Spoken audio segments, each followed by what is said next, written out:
Nice. We're going live, so I'm about to give you the heads up, Ramananda Prabhu. We do need to get Tridandi Maharaj back though at some point. Yes. You here again? I'm here, yeah. Yes. Okay, wonderful. Okay, in that case, we have no reason not to start. Ramananda Prabhu, when you want to start, take it away.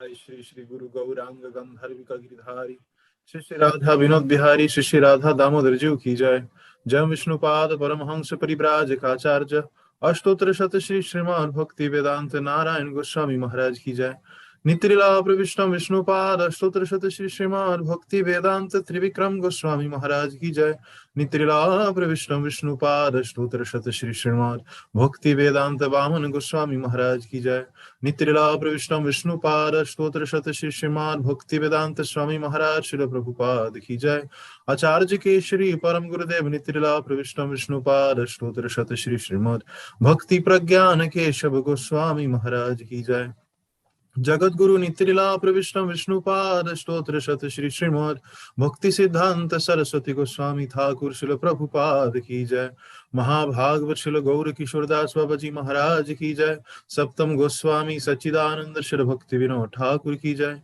Vaishnava Sarvabhauma Shri Jagannath Das Babaji Maharaj ki jai Shri Gauri Vedantacharya Shri Baladev Vidyabhushan Prabhu ki jai Shri Gauri Rasacharya Shri Vishwanath Chakravarti Thakur ki jai Shri Narottam Srinivas Shamananda Prabhu Tray ki jai Shri Krishna Das Kaviraj Goswami Prabhu ki jai Vyasa Bhinna Shri Vrindavan Das Thakur ki jai Shri Rupa Sanatana Bhatta Raghunath Shri Jiva Gopal Bhatta Das Raghunath Sar Goswami Prabhu ki jai Shri Lokanath Das Goswami ki jai Shri Bhugarbha Goswami ki jai Shri Swarup Damodar Goswami Rai Ramananda Sikhi Mahiti Madhvi Devi Gaur Parshad Vrinda ki jai Namacharya Shri Haridas Thakur ki jai Shri Krishna Chaitanya Prabhu Nityananda Shri Advaita Gadadhar Shri Vasadi Gaur Bhakta Vrinda ki jai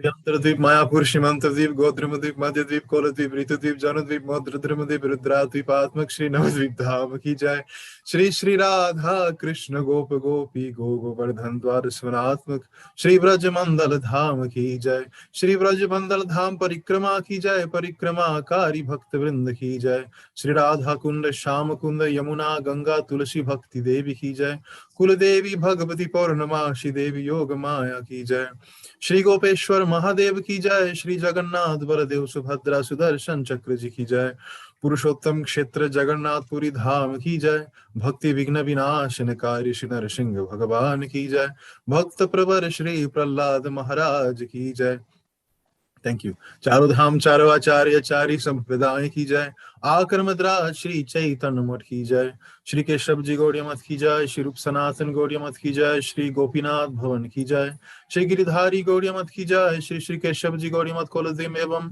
Shri Gurudev समाधि मंदिर की जय जय श्री दामोदर गौड़िया मठ की जय श्री रमन बिहारी गौड़िया मठ की जय श्री राधा माधव गौड़िया मठ की जय श्री गौरवाणी गौड़िया मठ की जय श्री गंगा माता गौड़िया मठ की जय श्री भक्ति सुम की जय अनंत अनन्य शाखा मत समूह की जय कलयुग पावन त्रिभुवन मंगलकारी गोलोकेर प्रेम धन हरिनाम संकीर्तन की जय जुगल नाम हरे कृष्ण महामंत्र की जय मृदंग करताल की जय अनंत कोटि वैष्णव वृंद की जय जय श्री भक्ति कमल गोविंद महाराज की जय श्री भक्ति स्वरूप दामोदर महाराज की जय श्री गौर गोविंद गोस्वामी महाराज की जय श्री भक्ति विज्ञान भारती गोस्वामी महाराज की जय श्री भक्ति वल्लभ तीर्थ गोस्वामी महाराज की जय श्री भक्ति कुमुद संत गोस्वामी महाराज की जय श्री भक्ति वैभव पुरी गोस्वामी महाराज की जय श्री भक्ति जीवन जनार्दन गोस्वामी महाराज की जय श्री भक्ति दैत माधव गोस्वामी महाराज की जय श्री भक्ति रक्षक श्रीधर गोस्वामी महाराज की जय श्री भक्ति श्री रूप सिद्धांति गोस्वामी महाराज की जय श्री भक्ति प्रमोदपुरी गोस्वामी महाराज की जय सो परिकर श्री प्रभुपाद की जय आनंद कोटि वैष्णव वृंद की जय समागत भक्त वृंद की जय श्री कार्तिक व्रत की जय श्री दामोदर व्रत की जय व्रत पालनकारी भक्त वृंद की जय निताई गौर प्रेमानंदे हरि हरि बोल। नमामीश्वरं सच्चिदानन्दरूपं लसत्कुन्दलं गोकुले ब्राजमाना यशोदाभियोलुका लाघवमाना परां दृष्टमात्य ततो धृत्य गोप्या नमामीश्वरं सच्चिदानन्दरूपा लसत्कुन्दला गोकुले ब्राजमाना रुदन्तमुहुर्नेत्र युगममृजन्ता कराम्भोजयुग्मेन सातङ्कनेत्रा मुहुश्वासकाङ्क त्रिरेखाङ्ककान्थ स्थितग्रैव दामो दरं भक्तिबाध नमामीश्वरं सच्चिदानन्दरूपा लसत्कुन्दला गोकुले ब्राजमाना इति दृक्स्वलीलाभि आनन्दकुन्दे स्वघोषं निमज्जन्त आख्यापयन्त तदीयेषिताज्ञेषु भक्तैर्जितत्वा पुनः प्रेमतस्त शतावृत्तिवन्दे नमामीश्वरं सच्चिदानन्दरूपा लसत्कुन्दला गोकुले ब्राजमानं परं देवमोक्ष न मोक्षावधिं वा न चान्यं वृणे अहं वरेशादपीह इदं ते वपुरनाथ गोपाल बाला सदा मे मनस्यावि राष्ट्रान्ति मन्ये नमामीश्वरं सच्चिदानन्दरूपा लसत्कुन्दला गोकुले ब्राजमाना इदं ते मुखं भुजमव्यक्तनीलै वृतं कुन्तलस्निग्धरक्तैश्च गोप्या मुहुश्चुम्बितं बिम्बरक्ताधरं मे मनस्याभिराष्टमलं लक्ष्यलाभै नमामीश्वरं सच्चिदानन्दरूपं लसत्कुन्दलं गोकुले ब्राजमानं नमो देवदामोदरानन्त विष्णु प्रसिद्ध प्रभु दुःख जालाब्धिमग्नं प्रसिद्ध प्रभु दुःख जालाब्धिमग्नं कृपा दृष्टिवृष्ट्याति दीनं वतानु गृहाणे क्षमामज्ञमेधि अक्षिदृश्यै नमामीश्वरं सच्चिदानन्दरूपं लसत्कुन्दलं गोकुले ब्राजमानं कुबेरात्मजौ बद्धमूर्त्यै यत्त्वत् त्वया मोचितो भक्ति भाजौ कृतौ च तथा प्रेम भक्तिं स्वकमे प्रयच्छ तथा प्रेम भक्तिं स्वकमे प्रयच्छ न मोक्षे ग्रहो मे स्थिदामोदरेह नमामीश्वरं सच्चिदानन्दरूपं लसत्कुन्दलं गोकुले ब्राजमानं नमस्तेस्तु धाम्ने स्फुरदीप्तिधाम्ने त्वदीयोदरायाथ विश्वशधाम्ने नमो राधिकायै त्वदीयप्रियायै नमो अनन्तलीलाय देवाय तुभ्यं नमो राधिकायै त्वदीयप्रियायै नमो राधिकायै त्वदीयप्रियायै नमो अनन्तलीलाय देवाय तुभ्यं Radha Damodar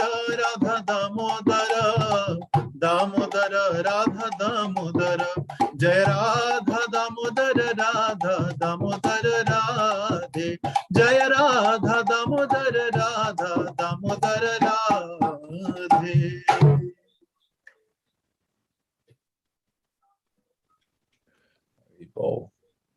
Thank you very much, Ramananda Prabhu.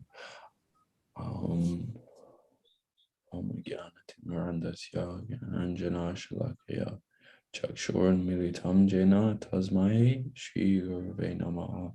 So before beginning, I'd like to offer my Dhanavad pranams to the lotus feet of my Gurudev, to my Param Gurudev, to Srila Bhaktivedanta Swami Prabhupada, to Srila Bhaktisiddhanta Prabhupada, to all our Rupanuga Gaudiya Guru Varg, to all Vaishnavas, to all Vaishnavis, everyone assembled, listening on Zoom, on YouTube, on Facebook, who will listen to the recording, and especially to Pujapad Chudandi Maharaj and Pujapad Nemi Maharaj, who are both speaking and giving beautiful Harikatha and taking us all around these pastime places of Vrindavan.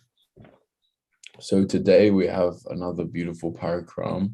We're going to several special places, to Dauji, to Brahmanda-ghata, Mahavana-Gokula with Tridandi Maharaj.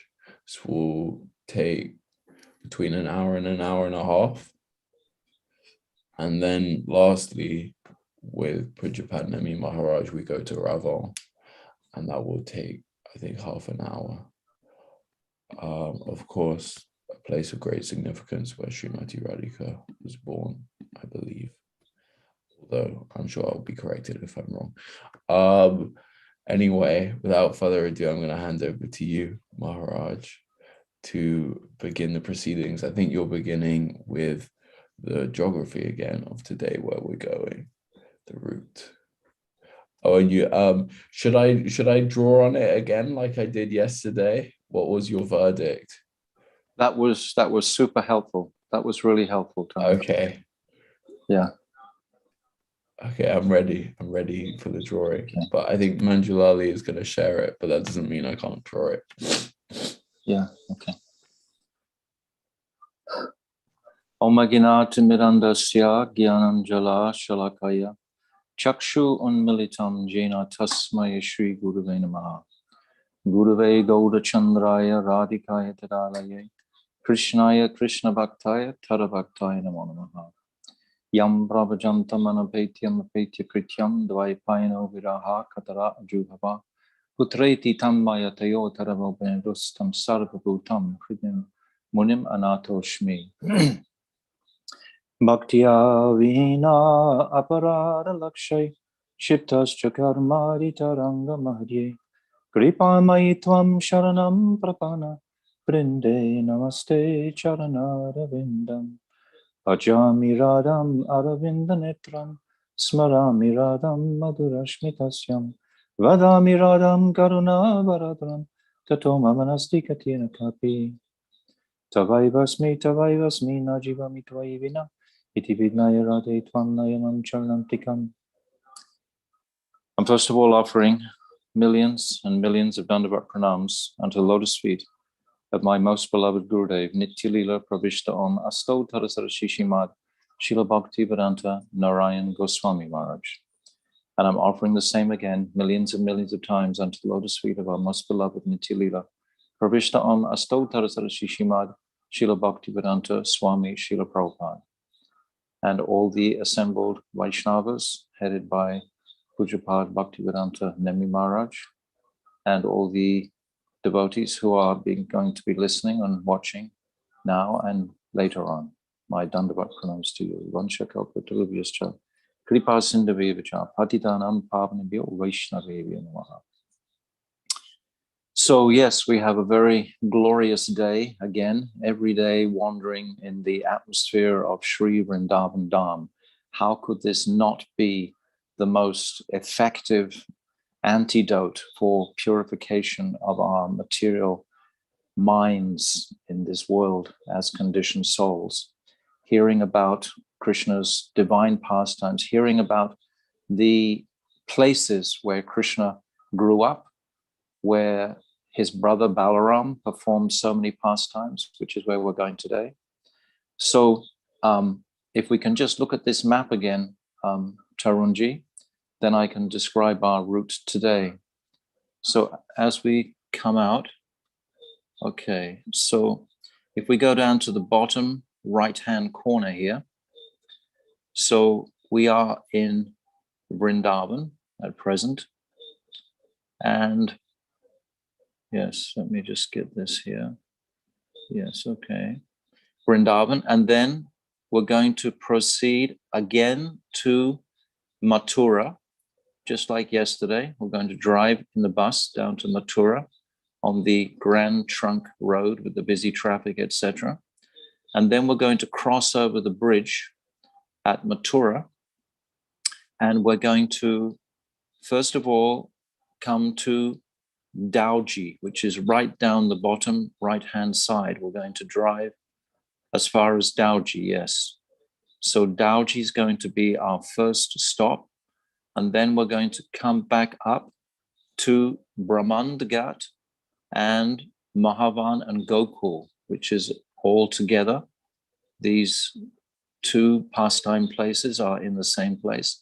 And then we're going to drive back up to Raval. And then we're going to return back across the bridge to Mathura, etc. So we're going to be visiting two forests, basically. This, yes, beautiful, Tarunji, that's the route, if everyone can see that. So this is in the Vraja-mandala. So we're going to be just touching on Lohavan and then coming into Mahavan forest today. So that's going to be our route. So the first day we went out to Madhuvan, Talvan, Kamudvan, and Bahulavan, I explained how we generally took a breakfast in Mathura, which was offered by some Mathuravasis, and it was very opulent. It would be khichdi and sabji and pakoras and halva, etc. Very opulent prasadam they would offer us. And yesterday, I forgot to give you prasadam.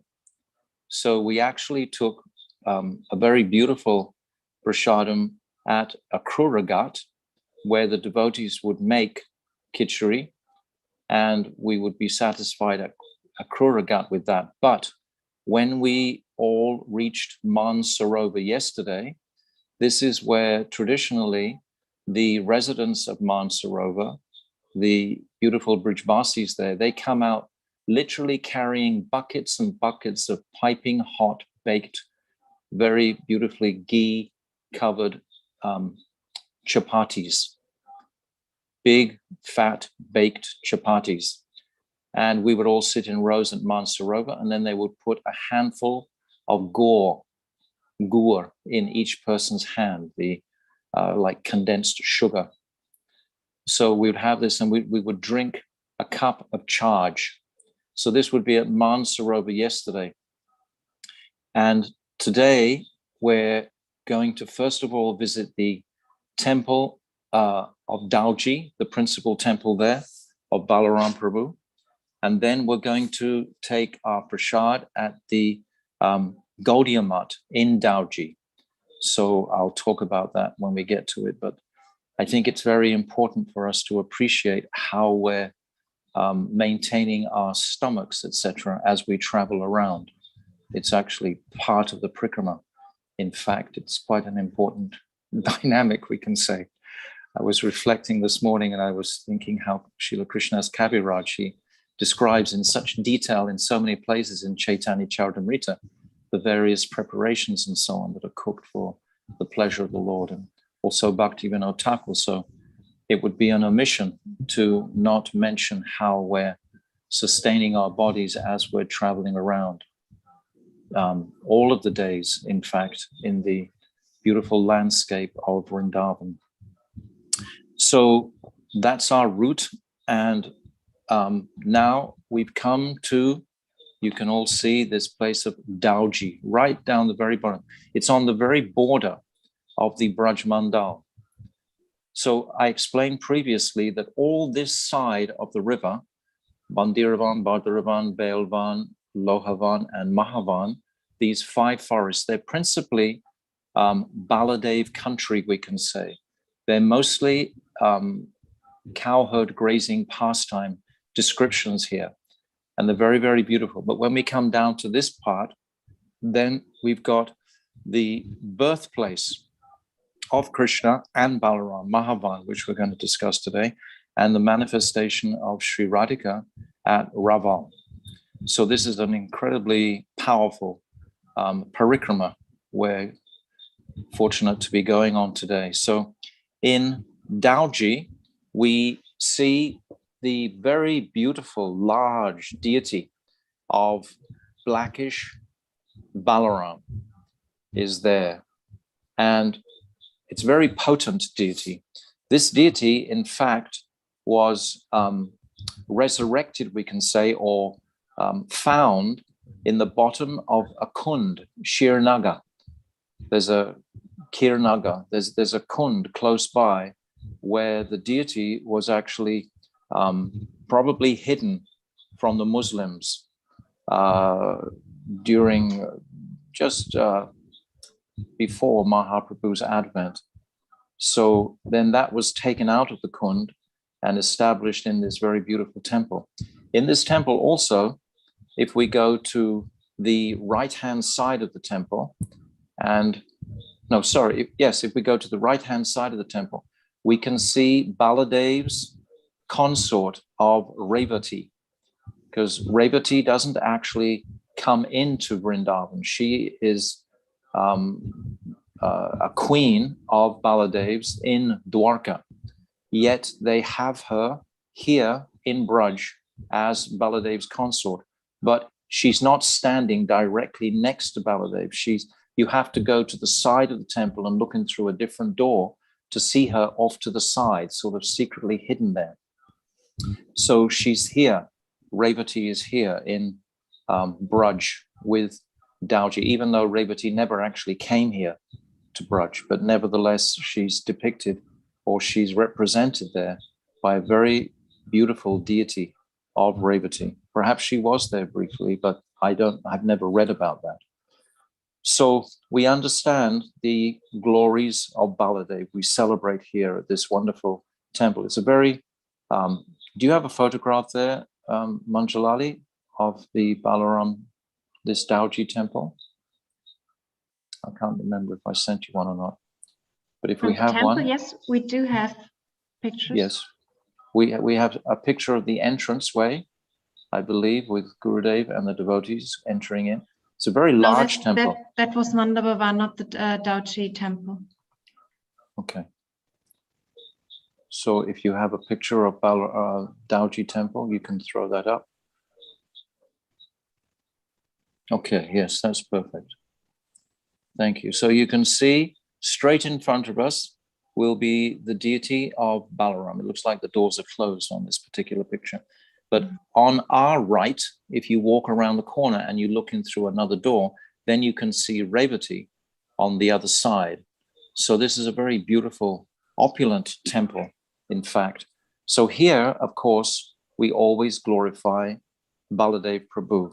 And my Gurudev always, every single time he ever begins to glorify Baladev, he always emphasizes that Baladev is 8 days older than Krishna, not a year older than Krishna, because sometimes the local populace, they think that Baladev is a whole year older than Krishna, but my Gurudev is very firm and clear on this point. He's 8 days older than Krishna. So Baladev appears from the womb of one of Vasudev's wives, the co-wife of Devaki. Vasudeva actually has about 17 wives. And the principal wife, or the principal consort is described, is Rohini Ma. So when Vasudeva was in the dungeon of Kamsa, we know from the history that many times Kamsa, in his changing his mind about his kindness or aggression towards Vasudeva and Devaki, he would release them periodically. So obviously at one time during those releases, Baladev was conceived in the womb of Rohini. And when he had been there for 6 months in the womb of Rohini, Vasudeva instructed Rohini to go to his dear most friend and cousin brother, Nanda Baba, in Gokul and take shelter there from the atrocities of Kamsa. So she went there 6 months pregnant, and when she was 14 months pregnant, then she delivered Baladev. So this is a wonderful pastime how initially, sorry, I didn't explain this properly. Baladev is conceived in the womb of Devaki. And after 6 months, Baladev is transferred to the womb of Rohini by Yogamaya's arrangement. And then Rohini is ordered to go to Braj and take shelter of Nanda Baba. So actually, Baladev is manifesting originally from Devaki, but then by Yogamaya's arrangement, he is transferred from her womb into the womb of Rohini. And Devaki, it appears, had a miscarriage at this time. This is how externally it manifested, that she had a miscarriage. But actually, the soul, we can say, that personality of her 6th son was transferred, or a 7th son rather, was transferred to Rohini. And then Rohini carries that embryo across to Braj. And after another 7-8 months, then she gives birth to Baladev in the home of Nanda Baba. So this is just a whole mood of Baladev is growing up with Nanda and Yashoda as being like his mothers. Rohini is his mother, of course, but Yashoda is just like his co-mother, we can say. So that when Krishna manifests 8 days later, Baladev is having Krishna like a brother. He is the brother of Krishna because they're both conceived from the womb of Devaki initially. So that's the understanding of how Baladev appears in Braj from the womb of Rohini. Is that clear? I hope I've made that clear and didn't. Maharaj, that's super clear. So the 14 months includes the 6 months with Devaki and then 8 months with Rohini. And what's the significance of that, of them being released? Because if Devaki and Vasudeva were in jail together, then they could have conceived Balarama in jail. Yes. So yes, that could have also taken place. Yes, but then Rohini, she wasn't jailed, so she was able to go. Yes, correct, Yashoda. Is that clear? No, because you don't need the transference of Balaram from Devaki to Rohini doesn't require physical proximity. It's right. You're correct. Yes. I don't think I explained it properly in the beginning. I wasn't saying it correctly. But is there a significance that they were released from jail? No, you can omit that. It just so happened that they were released. Well, they were released at different times, but it doesn't affect Rohini having the womb placed, the child placed in her womb. Yes. Thank you. Yes. Okay. So Baladev, we understand there is Tattva Vichar and there is Rasa Vichar. So in Tattva Vichar, we're celebrating Baladev as being Akhanda Guru Mula Tattva. And he's the Ishtadev of the Sandini Shakti. Sandini means existence. Everything in existence is manifesting from Baladev, including all the residents of Gokul, all these spiritual residences, bodies, or anything that has any existence is manifesting from Baladev Prabhu. So everything in existence is manifesting directly from Baladev Prabhu. And then Baladev Prabhu, as we know, he manifests the entire cosmic manifestation is all coming from him. From that Sandhini Shakti is coming the Mool Sankarshan, and then the Mahasankarshan, the different quadruple expansions, and then Lord Narayan, the Purusha expansions, etc.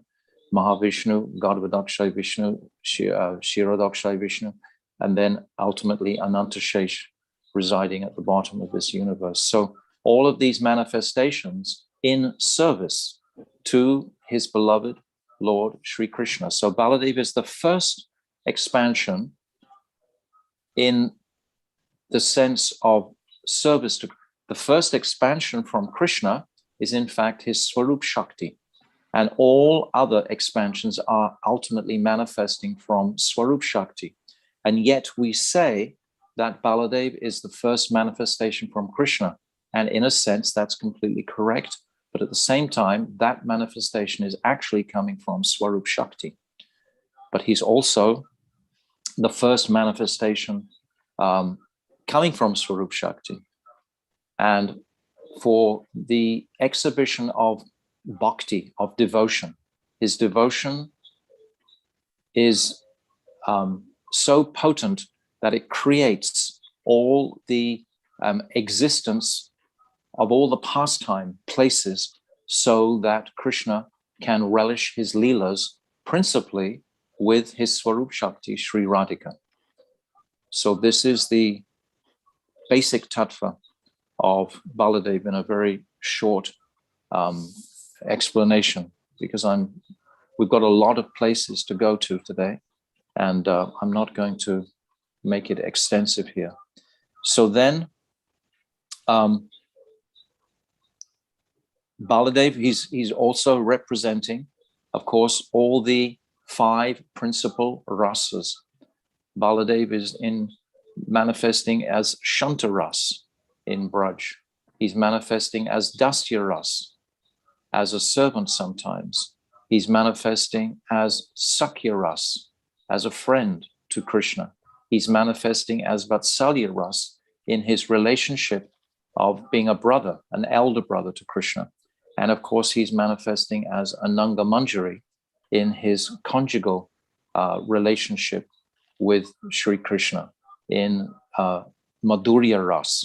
So across all the 5 rasas, Baladev Prabhu has his identity within these 5 principal rasas to demonstrate the extent of his devotion to Krishna, which is capsulated by Guru.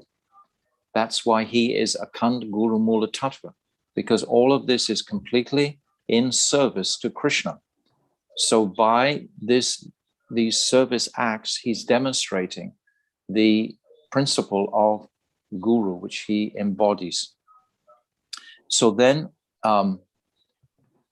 Rohini, just coming back to his mother for a second, she has another daughter in Dwarka, in Mathura, and this is Subhadra. And the daughter that manifests from Krishna, from Mother Yashoda, just prior to Vasudeva bringing baby Krishna across from Mathura, there was a daughter manifested from Mother Yashoda. So that daughter is called Ekanamsa. And that daughter is like the embodiment of Durgama or Mahamaya, Badrikali. So Rohini, her daughter is Subhadra. So Subhadra is the sister of Baladev and Krishna. So just to appreciate this family connection.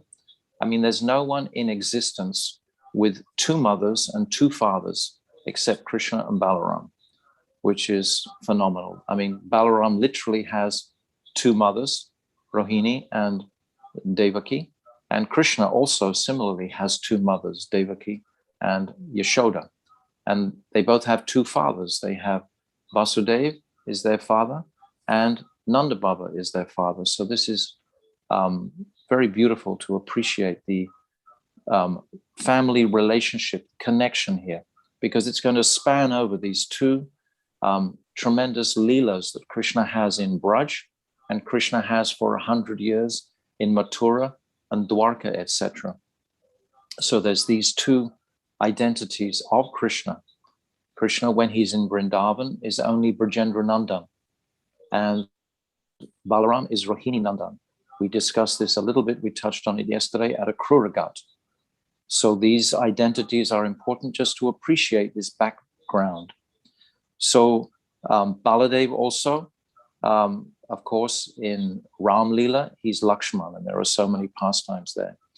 But in Krishna's pastimes, because he's 8 days older, he's very definitely the elder brother of Krishna, and Krishna always honors him and shows him deference under all circumstances. If Balaram says something that forbids Krishna to do something, Krishna he's obliged to follow that order. In the Vedic culture, this is very, very much prominent, that the elder brother, I think I was describing in connection with something else yesterday or the day before, about the dynamic between the younger brother and the elder brother. So Balaram is definitely the elder brother. And they were growing up together, Krishna and Balaram, very beautifully, and crawling around doing so many beautiful pastimes together in Braj. And Balaram, we know, he kills many demons also, Dhenukasura. This is showing his omnipotency, his godhead. He's able to kill ferocious demons like Dhenukasura. He's able to kill Pralambasura. And when Krishna was fighting with the great air demon Vyomasura, fighting in the sky and crashing down onto the planet, then the whole planet Earth became actually unstable during that battle. And Baladev, he places his foot on the ground very strongly, balancing Mother Earth. And when we go to the cave of Vyomasura, we'll see that actual footprint impressed there in the ground. It's very large and very beautiful darshan, but that's Baladev again. So there are so many pastimes in Braj of Baladev, and all in service and relationship to Krishna. Baladev, he also has his set of gopis, just as Krishna has his set of gopis. They're quite distinct. There are those gopis who show great affinity and affection to Baladev, just as those gopis who show great affection to Krishna. But Baladev himself is always in a mood of complete affection and full devotion towards his brother, Krishna.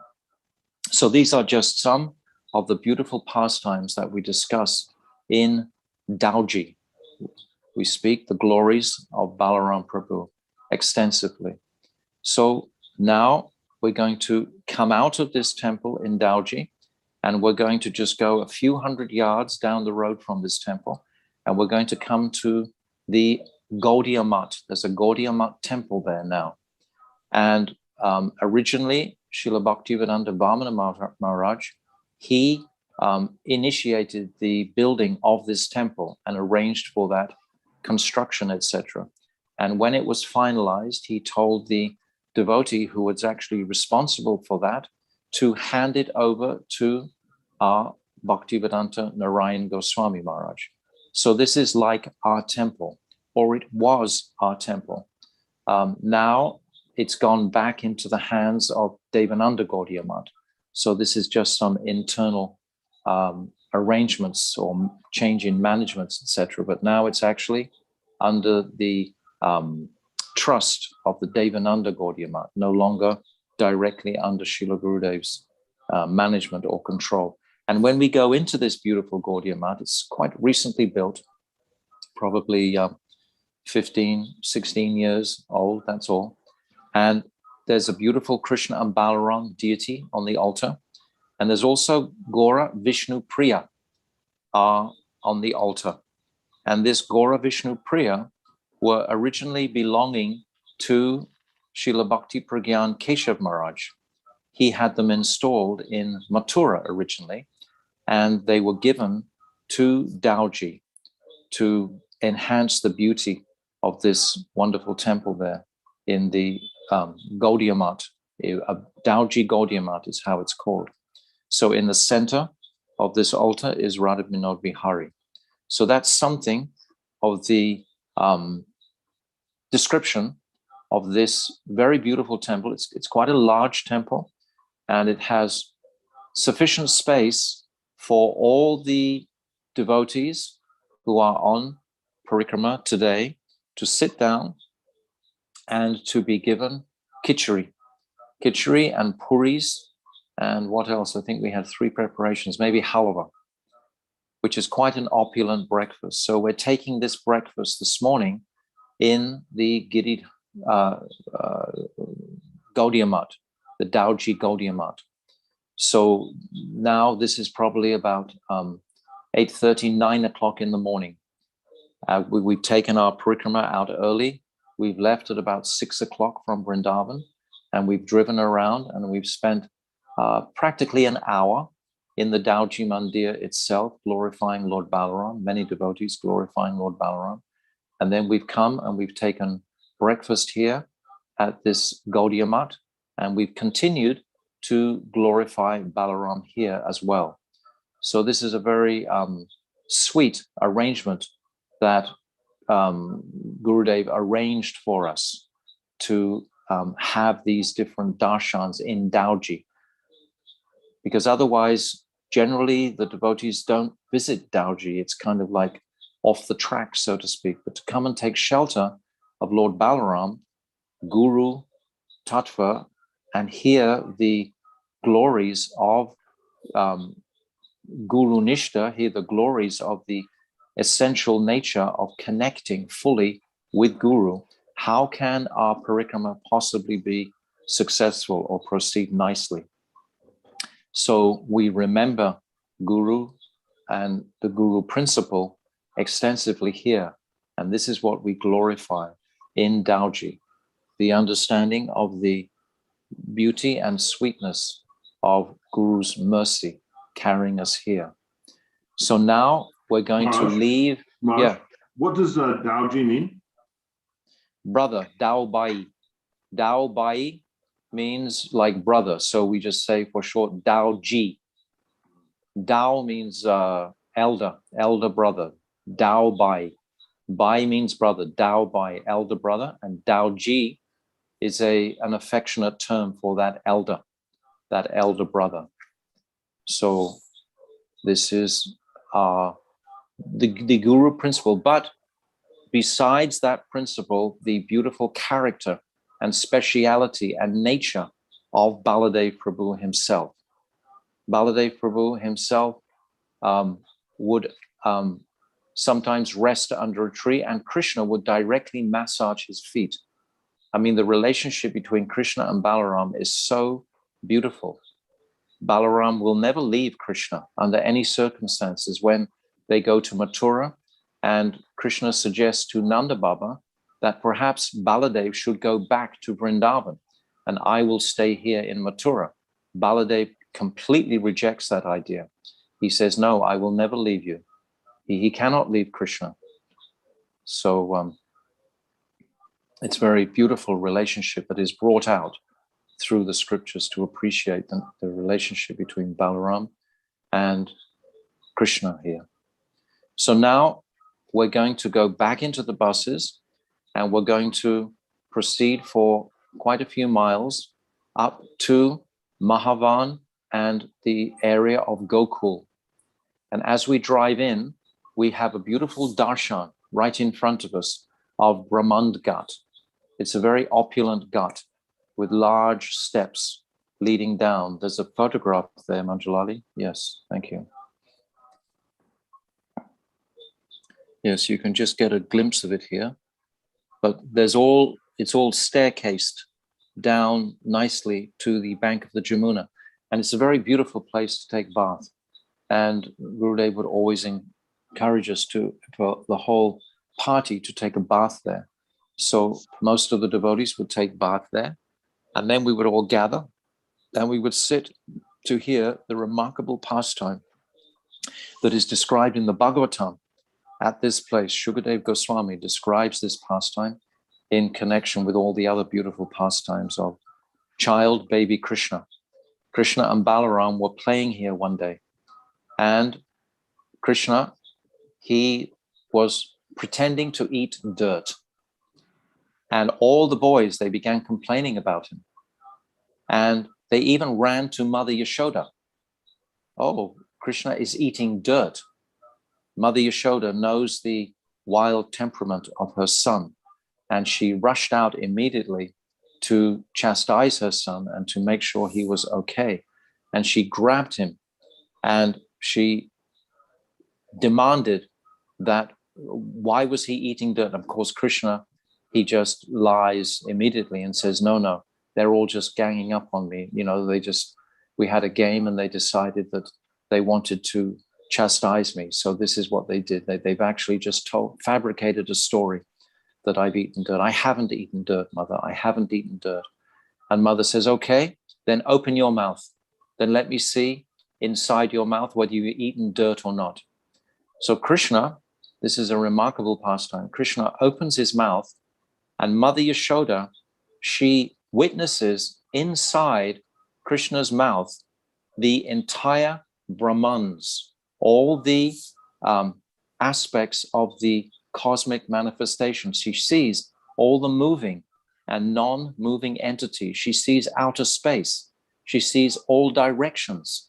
She sees the mountains. She sees islands, oceans, the surface of the earth, the blowing wind, fire, moon, and stars, all the planetary systems, water, light, air, sky, creation, by transformation of ahankar.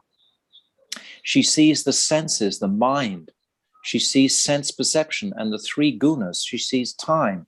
She sees the elements. She sees the reactions of karma.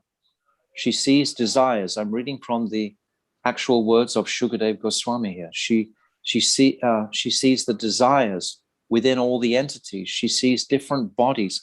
And then she sees herself. And she sees Vrindavan Dham. So this is an absolutely astonishing display of Aishwarya by Krishna.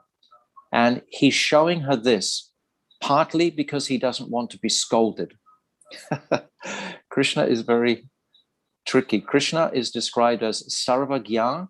He's all-knowing, always. And he's Mugdata. He's completely not knowing. At the same time, how can we imagine that? Someone who's all-knowing and completely forgetful, we can say, simultaneously. But Krishna is always he's Krishna. Always he's fully Krishna. So he's capable of performing any act he wants to do. So this display of opulence is astonishing, this display of Aishwarya, because it demonstrates for us as sadhaks the unlimited, practically, prem of Mother Yashoda, that she's not fazed completely by this revelation from her child's mouth. First of all, she becomes very doubtful. She thinks, has a ghost entered my son? And then she thinks, is this my own imagination? And then she thinks, or is it some mystic ability of my child? Because she's had sort of glimpses of the potency of her son. But of course, Garga Muni has actually come and expressed that your son will be powerful like Lord Narayan. So it's always in the back of her mind to appreciate the immense power in her son. But yet her prem, that Krishna is just my little child, overwhelms her. And even though she's seen all this opulence, she still conceives of herself as being the mother of this extraordinary person. and her full Vatsalya bhav rises extraordinarily after she's seen this astonishing phenomena within the mouth of her child. And she just embraces Krishna with full maternal affection. And she actually, when she saw this astonishing display within his mouth, she became, as I said, somewhat doubtful and a little confused. And then it's described by Shukadeva Goswami that she surrenders to the Lord. She can't comprehend what's actually happening, so she surrenders to the Lord.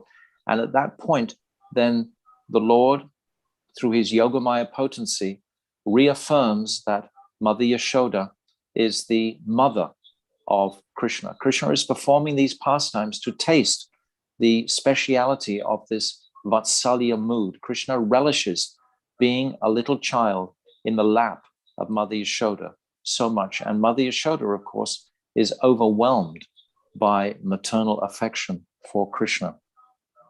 So this is the beautiful, beautiful pastime that takes place in Brahmanda-ghata.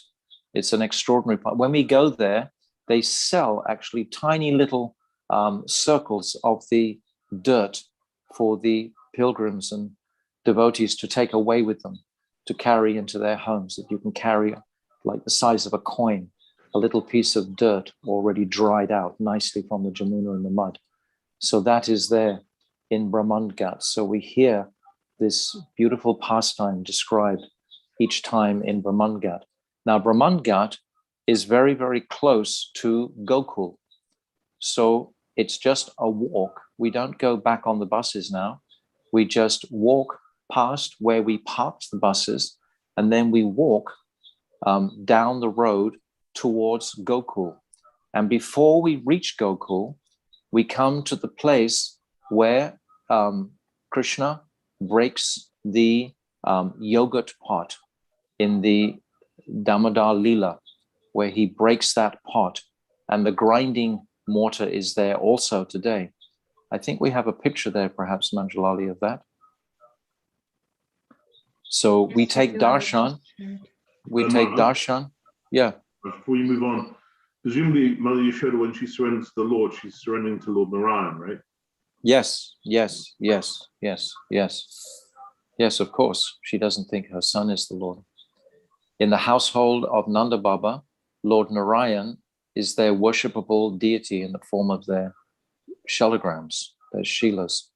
And everyone attributes all their fortune to the pure way that Nanda Baba worships his shalograms. And it's Lord Narayan's mercy that all of these remarkable miracles take place, that Krishna's life is saved so many times. But Krishna is really churning the heartstrings of Mother Yashoda during this pastime and bringing her to such a pitch of consciousness by revealing this Aishwarya aspect within his abdomen.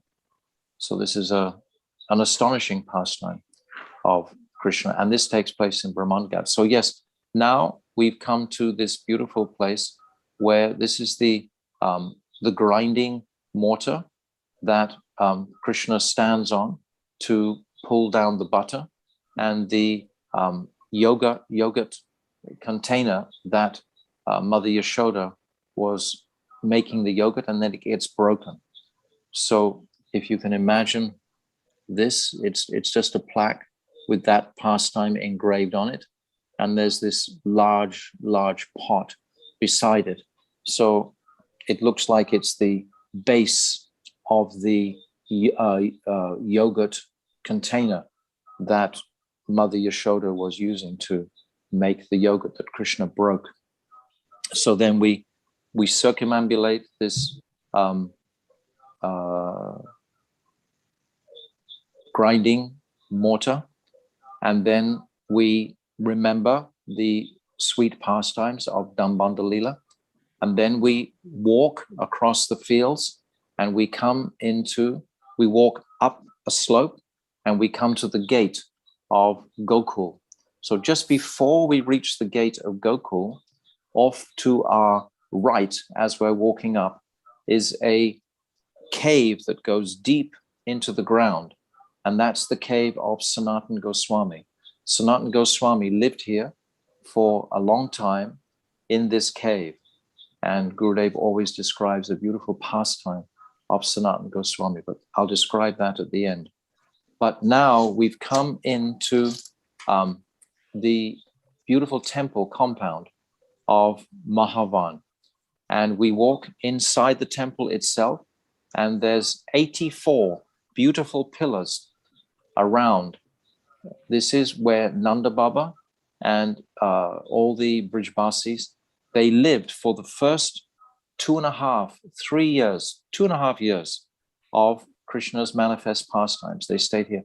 Originally, they were in Nanda-ghata. Nanda-ghata is the original home of Nanda's father, Parjanya.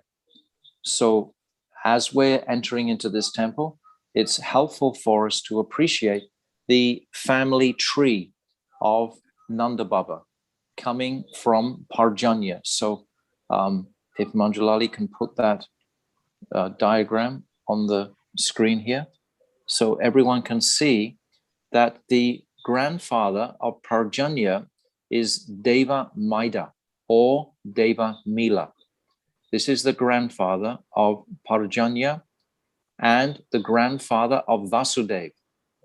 Vasudev, you see, on the other side. So Deva Mila, he had two wives. He had a Kshatriya wife and he had a Vaishya wife.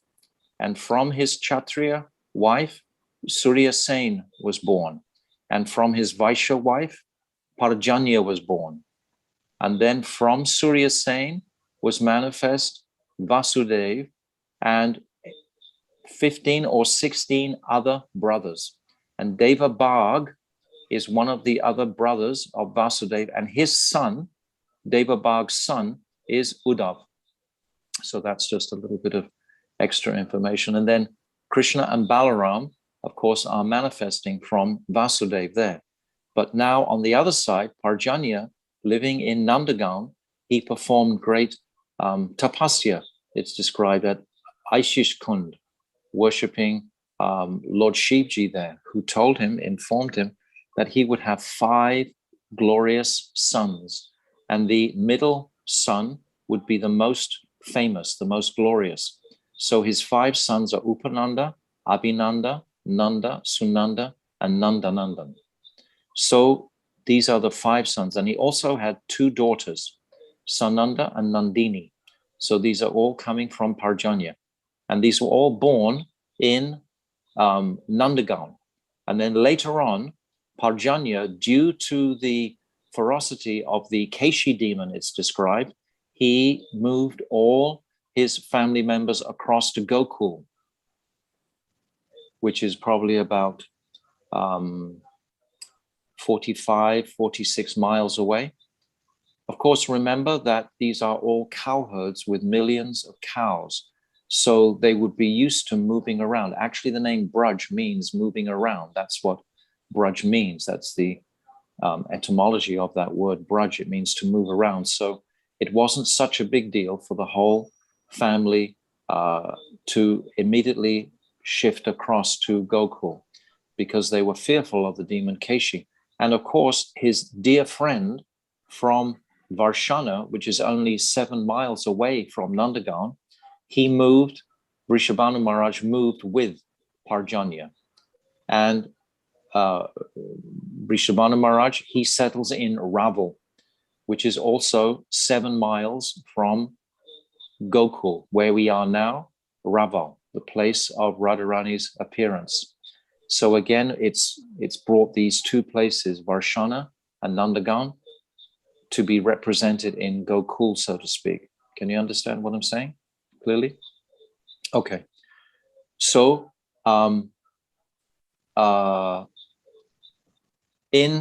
when Krishna was born from the womb of Mother Yashoda, and Jiva Goswami comments that the umbilical cord is cut in front of all the gopis, so they know fully that Krishna is directly the son of Mother Yashoda. of course, we know the pastime that he's manifested his form as a 16-year-old youth in Mathura with all his opulence, etc., in front of Devaki and Vasudeva. And then he becomes a little baby, and then he's carried across the river. And then Vasudeva exchanges Krishna with that baby girl who is Ekananksa, and carries her back to the palace or the dungeon of Kamsa.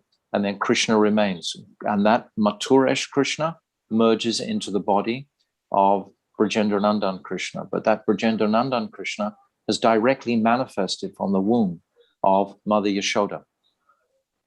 So this takes place in Mahavan, Gokul, here, this forest of Mahavan in the village of Gokul. So we know so many unlimited pastimes. We sing in our Damodarastakam every day, Iti Drikswali Laubya Ananda Kunde, that this Ananda Kunde, this kund of bliss, all these pastimes are rolling and manifesting in Gokul. And the first beautiful pastime we always remember is the witch Putana coming into the village of Gokul, here where we are now. And Nanda Baba, he's gone to Mathura to pay some taxes to Kamsa, because now he has a son and he doesn't want to get any sort of trouble from the huge demon Kamsa.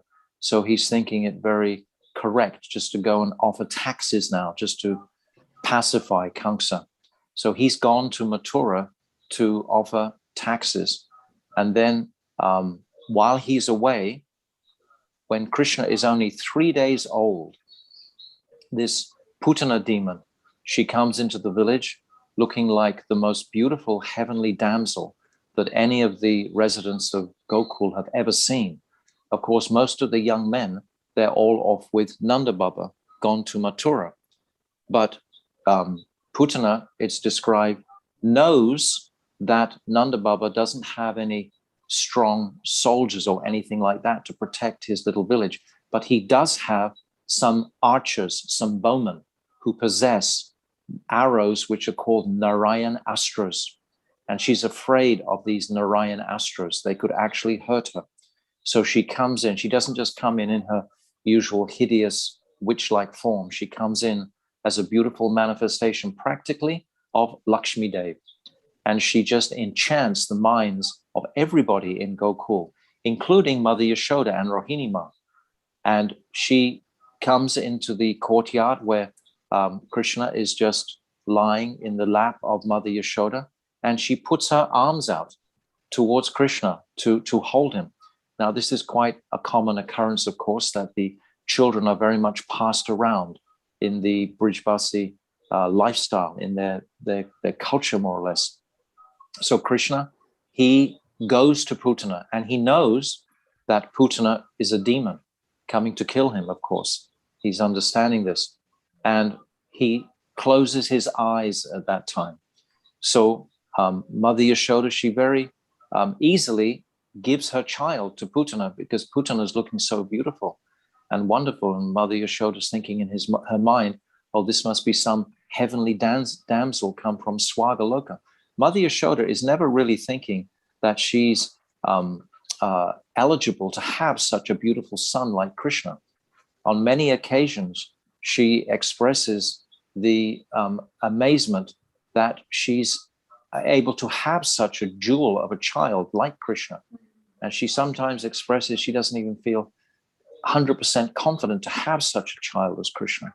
So she passes her child to this demon disguised as a beautiful woman. And then, of course, Putana puts baby Krishna on her lap and immediately pushes her breast into his mouth. And as I described, Krishna is closing his eyes. And the Acharyas, they describe 19 different reasons why he's closed his eyes. He doesn't want to look at a woman who's about to kill him. He doesn't want to give Putana his merciful glance. There are so many reasons why he closes his eyes. He doesn't want Putana to recognize actually who he is, because she might recognize who he is by looking in his eyes. So he keeps his eyes tightly shut. but he grabs that breast of the great Rakshasi, Putana, and he holds onto it very tightly, and he begins drinking her milk. And then she smeared her breast, of course, with the most heinous poison imaginable, because Putana, Jiva Goswami describes, eats baby children like piles of rice. This is how Jiva Goswami describes Putana's activities, that she eats small children like piles of rice. So we can imagine what sort of demon this is, horrific demon. This demon has the strength of 10,000 elephants. This demon could never be defeated, even by Kamsa. She's the strongest of all the demons. So Kamsa, in his very demonic way, he made a treaty with Putana that they would support each other. So Kamsa knew, he kind of intuited that Krishna has probably appeared already. Krishna, as the 8th son of Devaki, has probably somewhere appeared. And Narad had intimated this just to keep the fear high in Kamsa's mind and to keep the Leela moving along. So Putana had been instructed to go and kill all newborn children, all newborn boys in Braj. So she comes and she attempts to kill this beautiful child Krishna with the poison from her breast, which is her method of poisoning, of killing these children. So when Krishna grabs her breast and takes out her milk, then he begins to suck her very life air out of her body. And at this time, Putana, she becomes like horrified and in great, great anxiety and pain. She starts to try to pull Krishna off her breast. She's saying, leave me, leave me, leave me. But Krishna has held her breast so strongly, and he's holding onto her with her lips. So it's interesting because this particular demon is going to be described as being killed and purified by Krishna's lips. And then Putana, she runs out of the courtyard and she manifests herself as her real Rakshasi height, which is 12 miles high. 12 miles. So how high is Mount Everest? I don't think it's even a mile high. Yashoda, you can do the mathematics on that, but Right back to you. Okay, it's so many feet, yeah. But Putana is 12 miles high. I've forgotten the exact figure. 5.5 miles, Maharaj, is Mount Everest. 5.5 miles. You're quick on it, Taranji. So 6 times Everest. Wow. Yes. No, Oh, I think 2.2. Two, Yashoda. Oh. Where's your mathematics, Yashoda? Oh, no. 2 times. Yashoda's never proved wrong mathematically. But today he is. Correct me, Maharaj. Okay, no, Tarun's on it. So we can imagine the ferocious form of Putana, and she takes one step in her 12-mile form, and then she crashes to the ground. And it's described that even in her falling to the ground, she's killing auspicious entities of a whole mango orchard. But this mango orchard belongs to Kamsa. She's actually gone practically across the border, and she's fallen down on Kamsa's orchard, and she lies there in her 12-mile form. And Krishna is still happily playing on her breast. And of course, Mother Yashoda, she's witnessing this astonishing form of Putana racing out of her house, carrying her darling Lala with her. And she just faints, she passes out completely. And similarly, so does Mother Rohini, who's there. They're just in complete shock. And the gopis, the elderly gopis, they're trying to revive Mother Yashoda, but they know the only way they can revive her is to put baby Krishna back in her lap. That's the only way. So they race, all of them together. They follow the track of Putana, and they come to her huge, huge, stretched out 12-mile body. And because Krishna is playing on her breast, they can see Krishna from the roadway, and they quickly, all of them, climb up to the top of Krishna's of Putana's breast, and they grab Krishna very carefully. And then it's described that they form a chain and they pass Krishna all the way back to the house of Mother Yashoda. And then Krishna is brought again into the lap of Mother Yashoda. And at that time, Mother Yashoda, her consciousness is revived. And then her relief, of course, and her joy is inconceivable, how she feels that practically Krishna was taken away from her. Now he's returned. So this is the principle of these demons. In fact, every single demon creates tremendous separation for a moment in the hearts of the Brijvasis. And when they're reunited again with Krishna, then their joy at meeting is unbounded, just like I described the other day in the Kalyanaga pastime, when they actually regain their darling Krishna, how much joy we can't imagine. You know, if someone is in great danger and then all of a sudden that danger is relieved. So this is the principal pastime. And then, of course, when Nanda Baba is returning from Mathura, he's astonished because he thinks for a moment that he's in a different country, he's in a different land or province. He doesn't recognize these huge hills that seem to have suddenly arisen. And then in consultation with the other cowherd, with his brothers, etc., they realize this is the body of a demon. And then he's remembering the very prophetic words of his brother Vasudev, who said, quickly go back to Braj, because there will be demons that will come and want to kill Krishna, who I have sent into your custody. So Nanda Baba, he's remembering these words of Vasudev, his brother. And then the cowherd men, it's described, they chop up the demon Putana and they burn her, they burn the body. And it's described that the fragrance from the burning body of Putana stretches for 100 miles in the whole area. And of course, everyone is smelling this incredible, beautiful fragrance because Putana, she was touched by the lips of Krishna. So of course her body became extremely fragrant. So then all the villagers for 100 miles around are asking, well, what happened? How did Putana die? And then of course, everyone is relating this pastime. So straight away, Krishna is establishing his glorious pastimes in Vrindavan. So all of the villages, etc., they're appreciating that Krishna's ability to chastise these demons is remarkable. So then, of course, Nanda Baba, he rushes back quickly to his household and immediately takes Krishna on his lap and smells his head and etc. And his feelings of meeting or union with Krishna is extreme. His love and affection with Krishna is beautiful. So this is the pastime in brief of Putana, which is a very important pastime because it symbolizes false guru.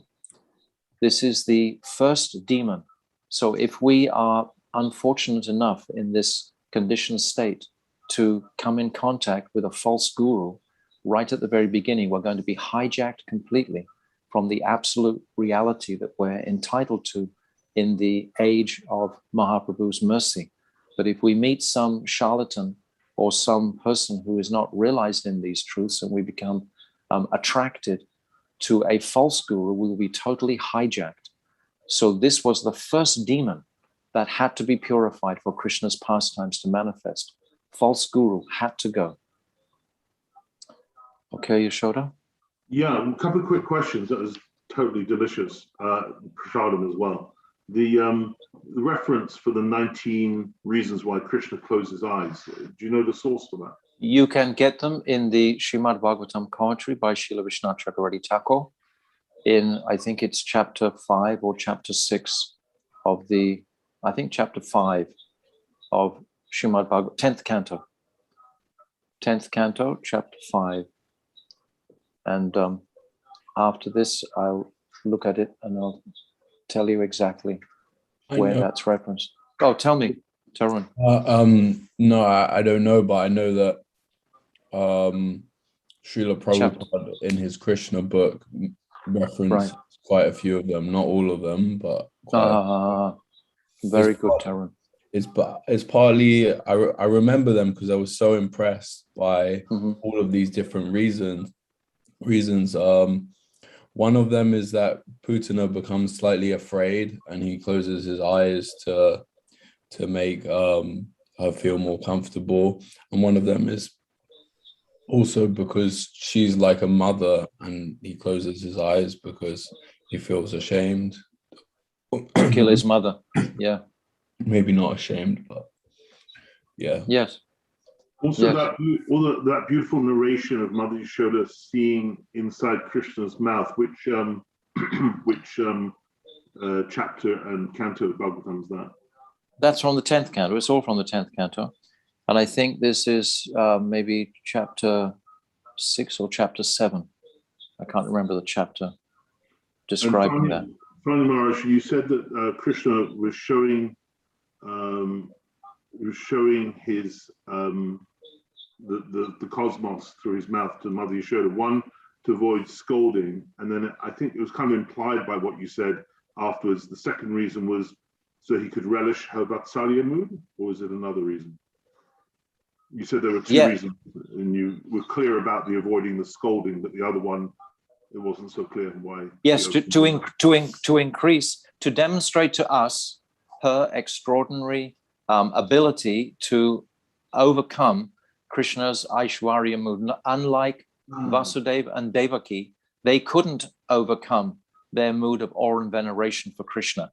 Therefore, when Krishna and Balaram sit on their laps after the chastisement of Kamsa, they're still feeling that Krishna is the Supreme Personality of Godhead, and they can't properly reciprocate with him as parents because they're feeling this full Aishwarya mood is coming in their hearts towards Krishna because they see him as a 16-year-old child. But Yashoda, we're not in Mathura anymore. We're in Gokul now. So we have to stay with that in Gokul. So from Brahmand. No, that's a subtle, very, very important distinction because that's the instruction to us as to how what mood we're trying to cultivate. Yes. Yeah. Yes, this distinction.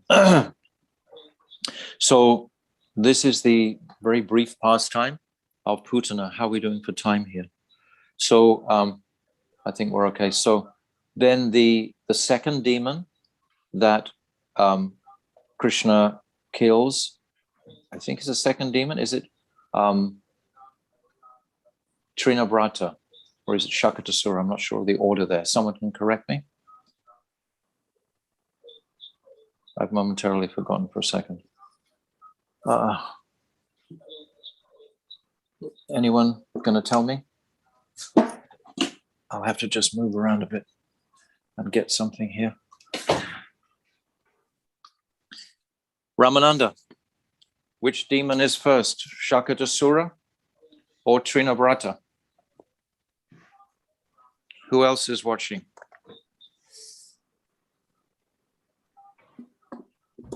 Looking it up for you, Marsh. Yes, I'm trying to get to it too.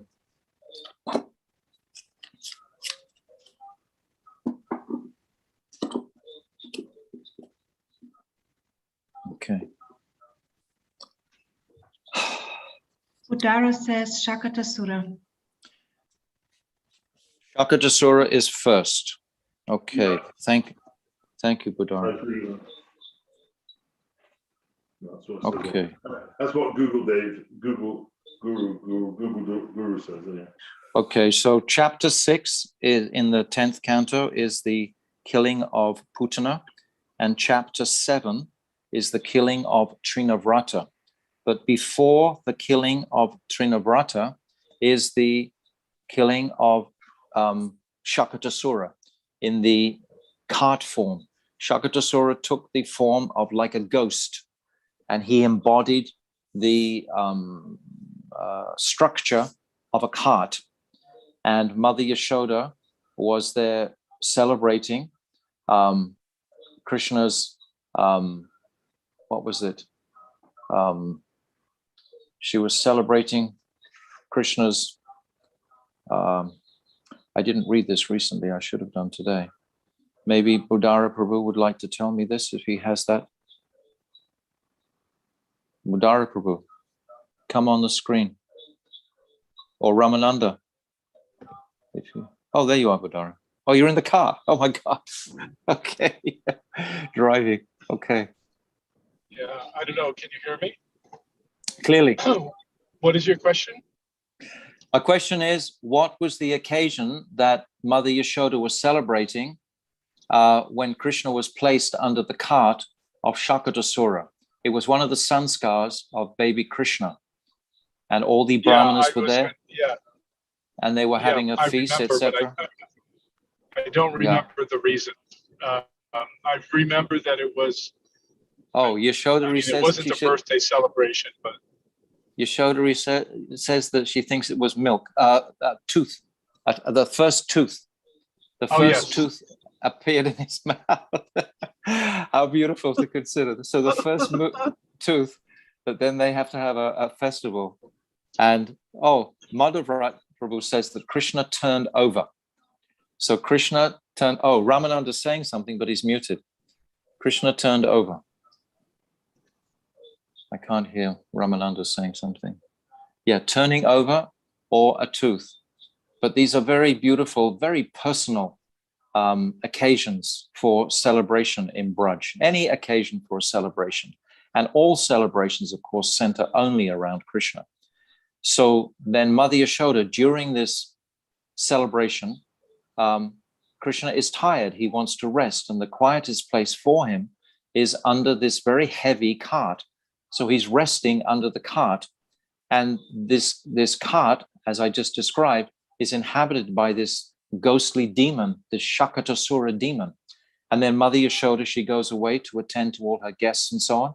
And Krishna is in a little basket swinging underneath the cart.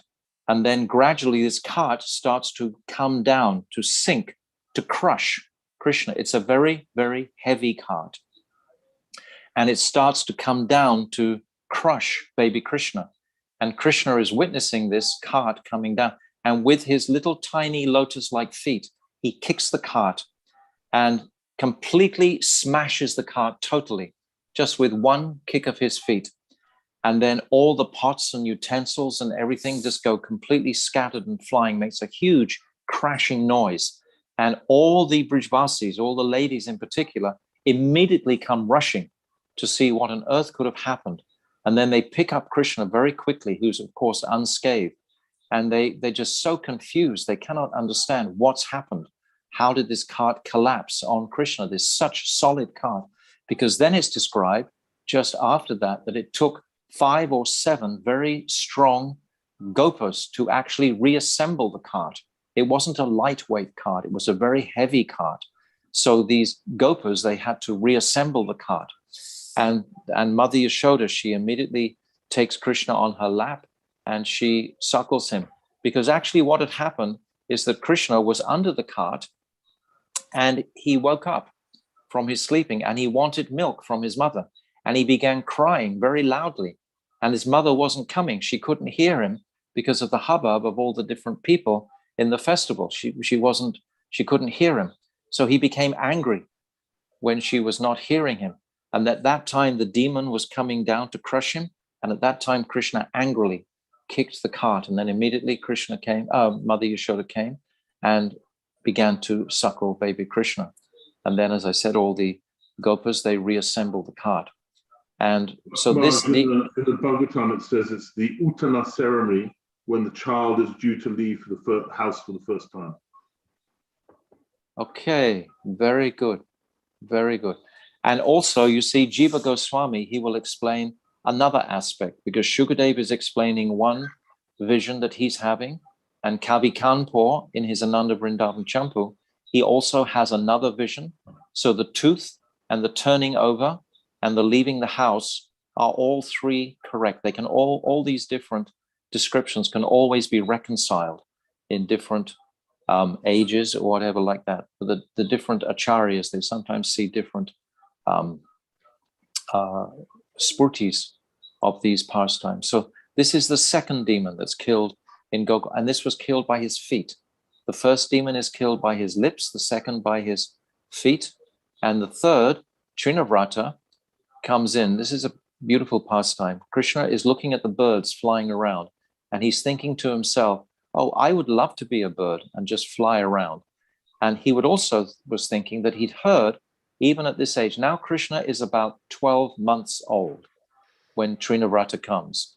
He's 3 days old when Putana comes, and he's, I think, 3 months old when he's placed under the cart. But now he's 12 months old when Trinavrata comes. So Krishna is thinking to himself that he would love to fly in the sky like a bird. And he's heard mention about Giriraj Govardhan. He's heard mention of this beautiful hill, and he's become excited to see it, and he wants to see it. And he thinks, well, if I could fly, I could actually get darshan of Govardhan.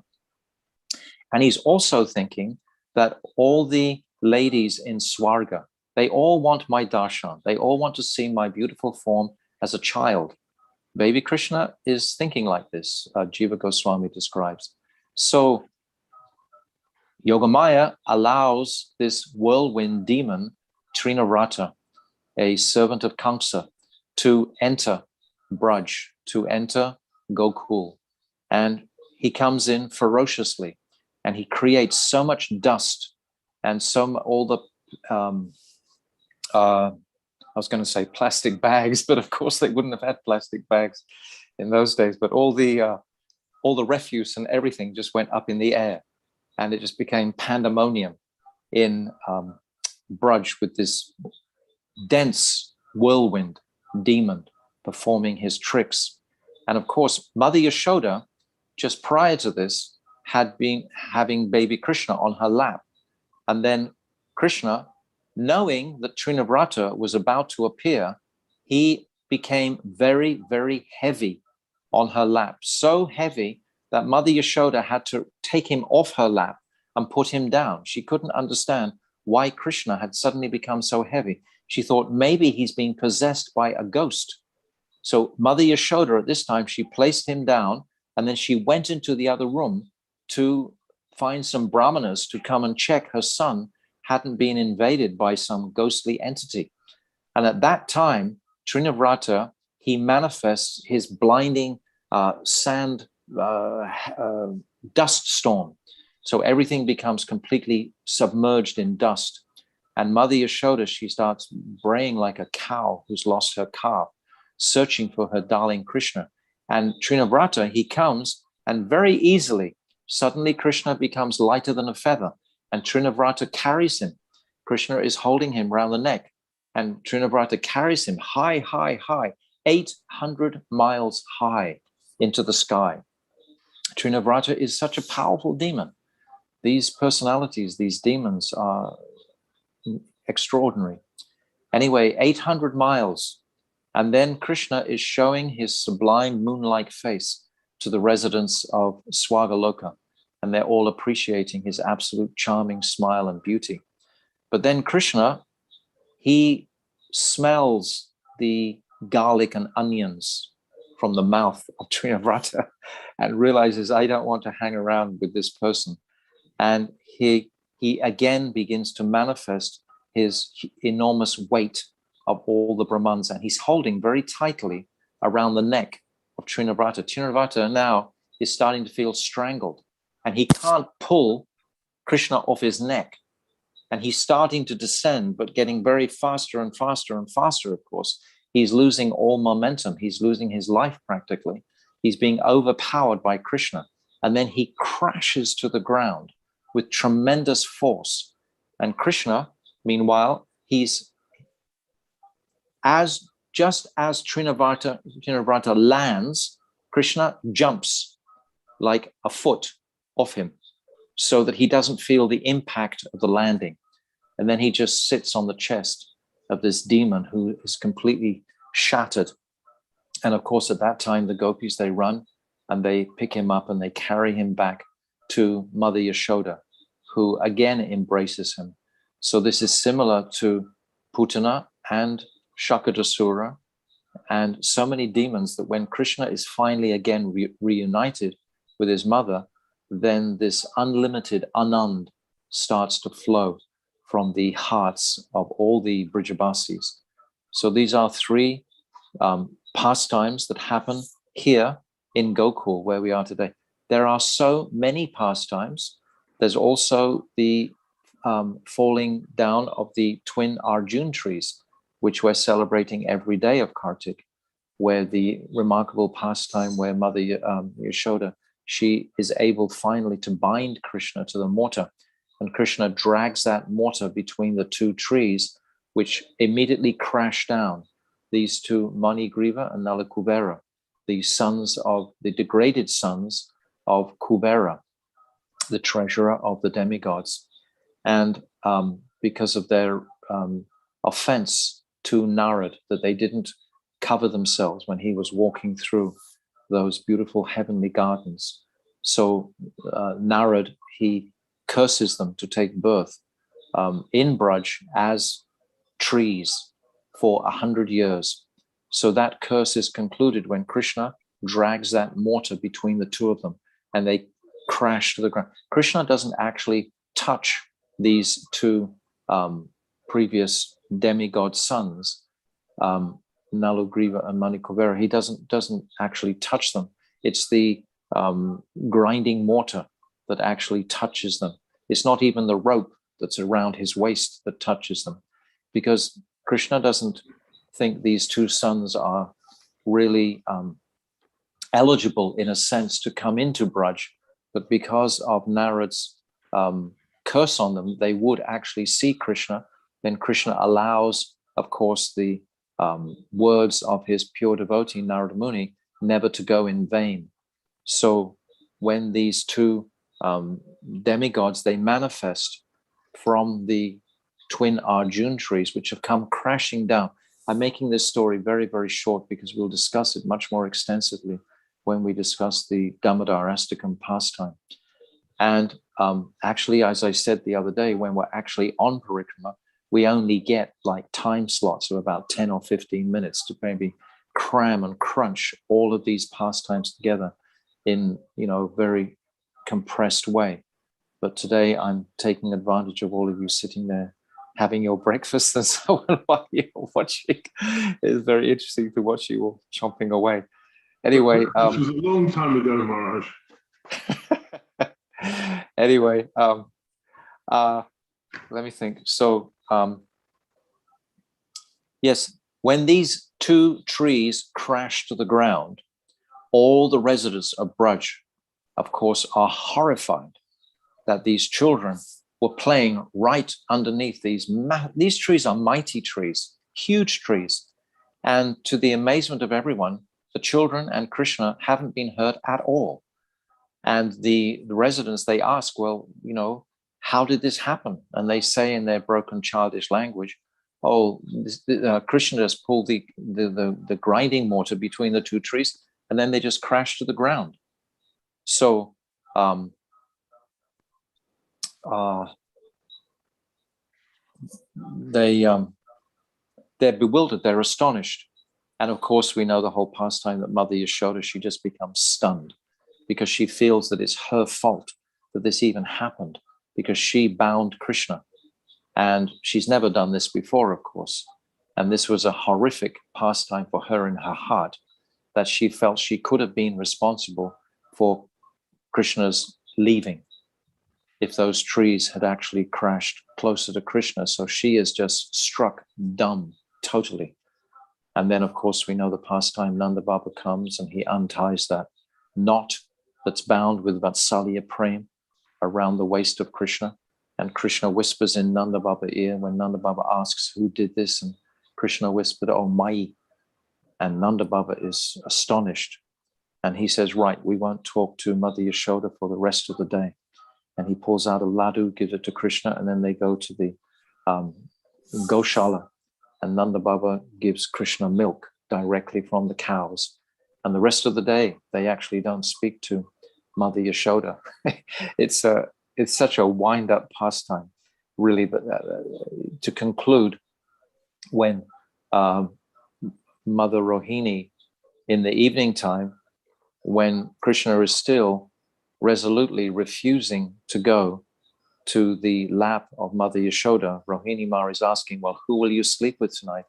Krishna is saying, I'll sleep with Baba, I'll sleep with father. And then Mother Rohini, she intimates what happens if Mother Yashoda, she leaves her body out of grief. And at this point, Krishna becomes like as if shocked at the thought of that. And then he wiggles out of the arms of Rohini Ma and he runs across to Mother Yashoda, who hasn't eaten all day. She's just been sat in a petrified condition. And then he falls into her arms and she takes him into her lap, and they're weeping so piteously. And all the residents of Braj, they're all weeping so piteously at this reunion between Krishna and Mother Yashoda. This is a most astonishing pastime, but of course, it's a much more lengthy description ultimately, but this is the culmination of that pastime. Is the tremendous waves of Vatsalya Bhav that flow from Mother Yashoda to baby Krishna, as we saw the same in when she sees the Brahmand within his mouth. It's the same mood of complete affection, that the pinnacle of Vatsalya Bhav, Krishna is pulling this pinnacle to its maximum of this affection of the Brijbasis. So this is also taking place right here where we are today in this astonishing temple of Gokul. So now, also in Gokul, Shivji, he comes from Kailash, and there's a whole beautiful pastime about Shivji coming and wanting to have darshan of baby Krishna. Mother Yashoda, she sees this extraordinary looking yogi with his matted locks and snakes around his arms, etc., wearing a tiger skin, having his drumroll drum. And she's just horrified with looking at this yogi just come from Kailash, and she won't let Krishna out of the house. But this Krishna doesn't stop crying. Krishna has started crying and crying, and he won't stop crying, and they try everything to pacify him. And finally, the gopis, they suggest, well, perhaps you should give Krishna darshan. You should give this yogi darshan of Krishna, and maybe Krishna will stop crying then. So they take Mother Yashoda, she puts Krishna in a black basket. She puts black cudgel on his eyes. She puts black cloth around Krishna. This black is to prevent any tantric spell coming on her lala. And then she very briefly takes child Krishna, who's still crying, out to give this frightful looking yogi darshan of her beautiful, gentle child. And as soon as Krishna sees Shivji, he immediately stops crying and he smiles. And Shivji is completely happy. And he sat down and he's already created a little yagya fire there. He's putting sesame seeds, etc., on the fire. And he tells Mother Yashoda at that time, if any fear or any difficulty ever comes to your lala, you just tell me immediately, and I will chant mantras to offset any untoward curses, etc., that might possibly come. And Mother Yashoda is astonished. She doesn't know, of course, the identity of Shivji, but Shivji remains there in Gokul besides the house of Mother Yashoda. So Shivji is very satisfied with having darshan, even just for a few moments, of baby Krishna. So there are so many pastimes. Also, the fruit seller pastime is there also, which we all know, I'm sure. And Krishna is playing vigorously all the time through the scattered cow dung courtyards with his brother, Dauji, and so many beautiful pastimes there. So many that are described actually when we come to our descriptions of our Dambanda Lila. We can describe many more of these pastimes. So there's a point, I'm not sure how am I doing for time, Yashoda. I think I have a couple of more minutes here.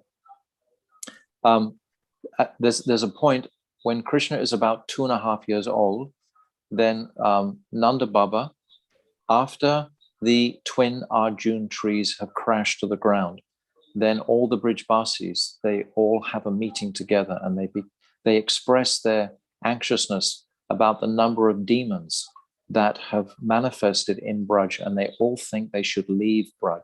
They should leave Gokul rather, just as Parjanya left Nandagaon originally because of fear of the Keshi demon. Then all the elders, Nanda, Upananda, Abhinanda, Sunanda, Nandan, and all the other elders of the village, they all meet together and they decide, yes, Nanda Baba, he puts forward this proposal that now we should leave Gokul and we should take up our ancestral place in Nandagaon. We should go back to that land and we should leave immediately. It's very wonderful to read this description because they don't linger on taking months to make this decision. They are travelers because they travel around with their cows, as I said before. And Nanda Baba says, if you all agree with me, then we should leave immediately. So that very evening, they all get their huge carts together and their oxen, etc., ready to leave the very early next morning, where they all pack up all their household goods and everything.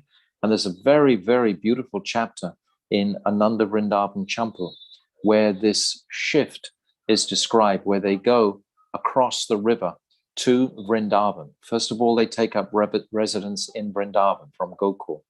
They go in procession with all their thousands and millions of cows and their huge, beautiful, decorated wagons.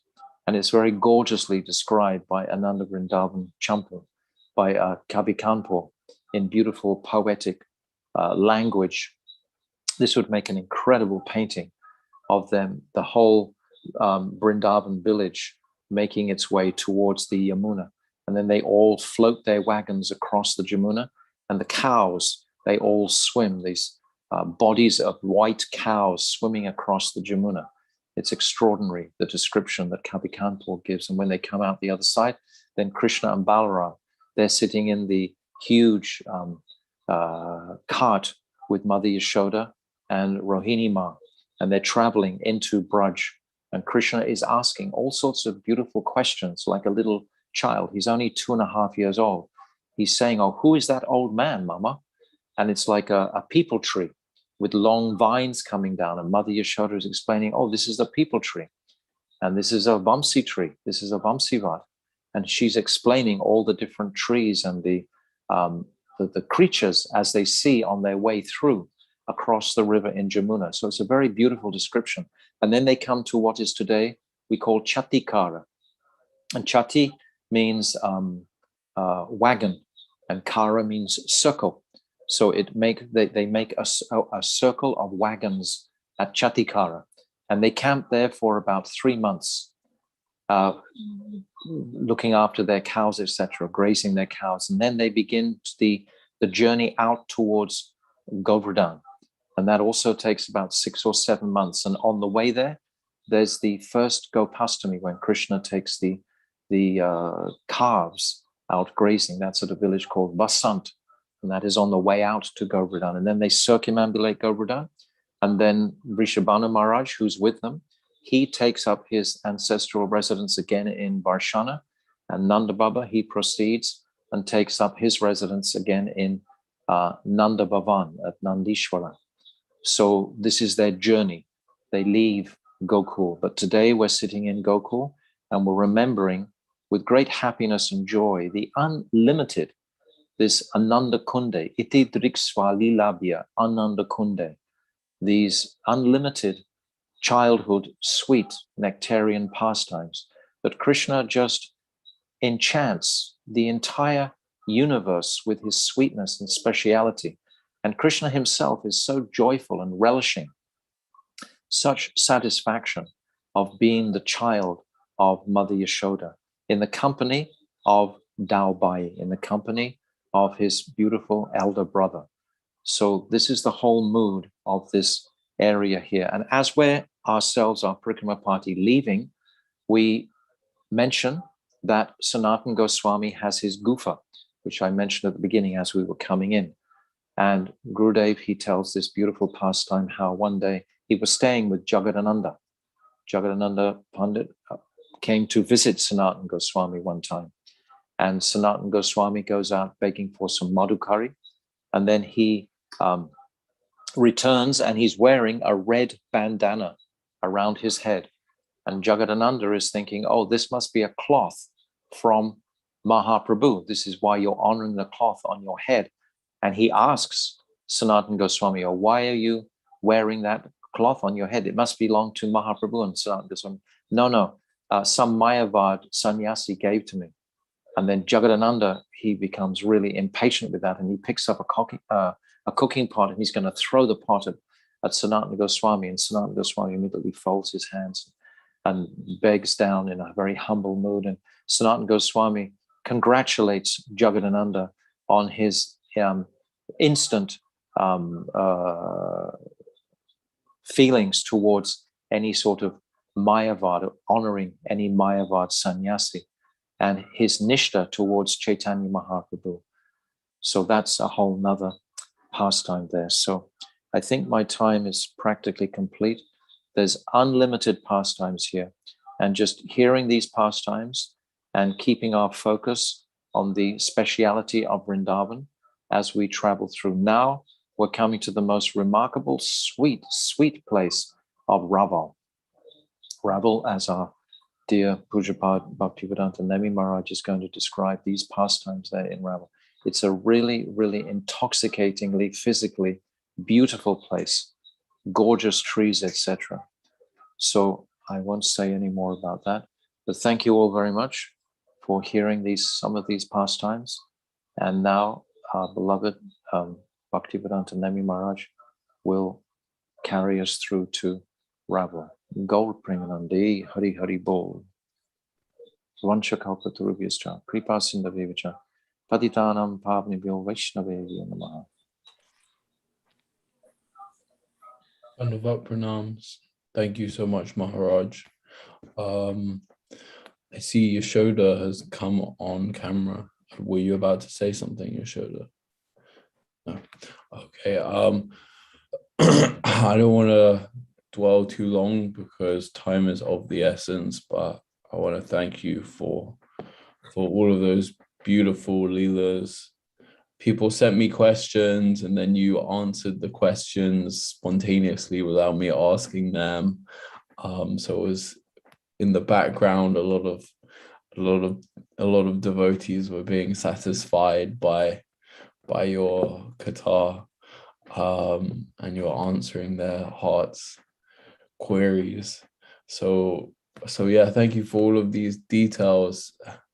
And for me the details, like the specific things, like that Putana has the strength of 10,000 elephants, just for me and for my mind provides that depth, and gives me more faith in all of these pastimes. So thank you for providing and illuminating on all of these pastimes in all of these beautiful places, and for reminding of also these journeys. I'm trying to work out when it was that I got sick in Vrindavan, because I think I remember taking this breakfast prasad that you mentioned, so it might have been later on today.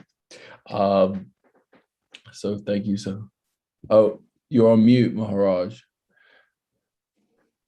We took our breakfast in the Gaudiya Mat in Dauji. We've already taken our breakfast now, and so we've done our breakfast for today. Yeah, so you might have got sick from the prasadam there. No, I don't think it was from the prasadam there.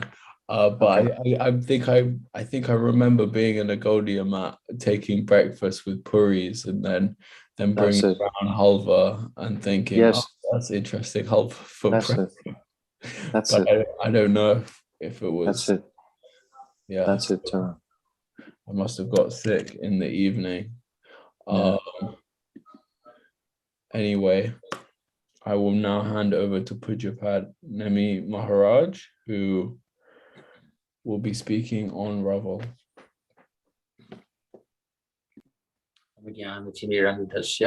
Gyananjana Shlakaya Chakshurmilitan Yena Tasman Shri Gurve Namaha. Namam Vishnupadaya Krishna Pristhaya Bhutalaya Srimate Bhaktivedanta Samaniti Namane.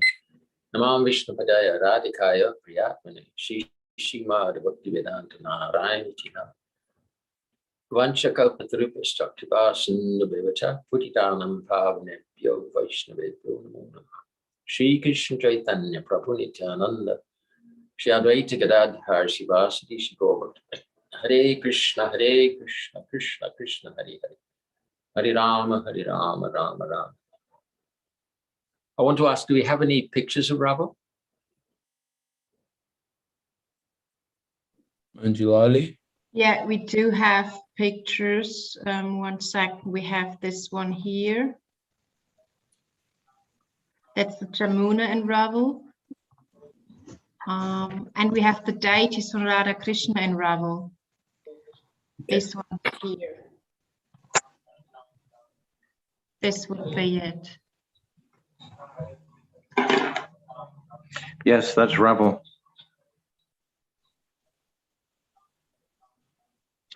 So I think just there's have other- those two. I haven't seen the deities. Oh, you can't? Okay, wait, I will do it again.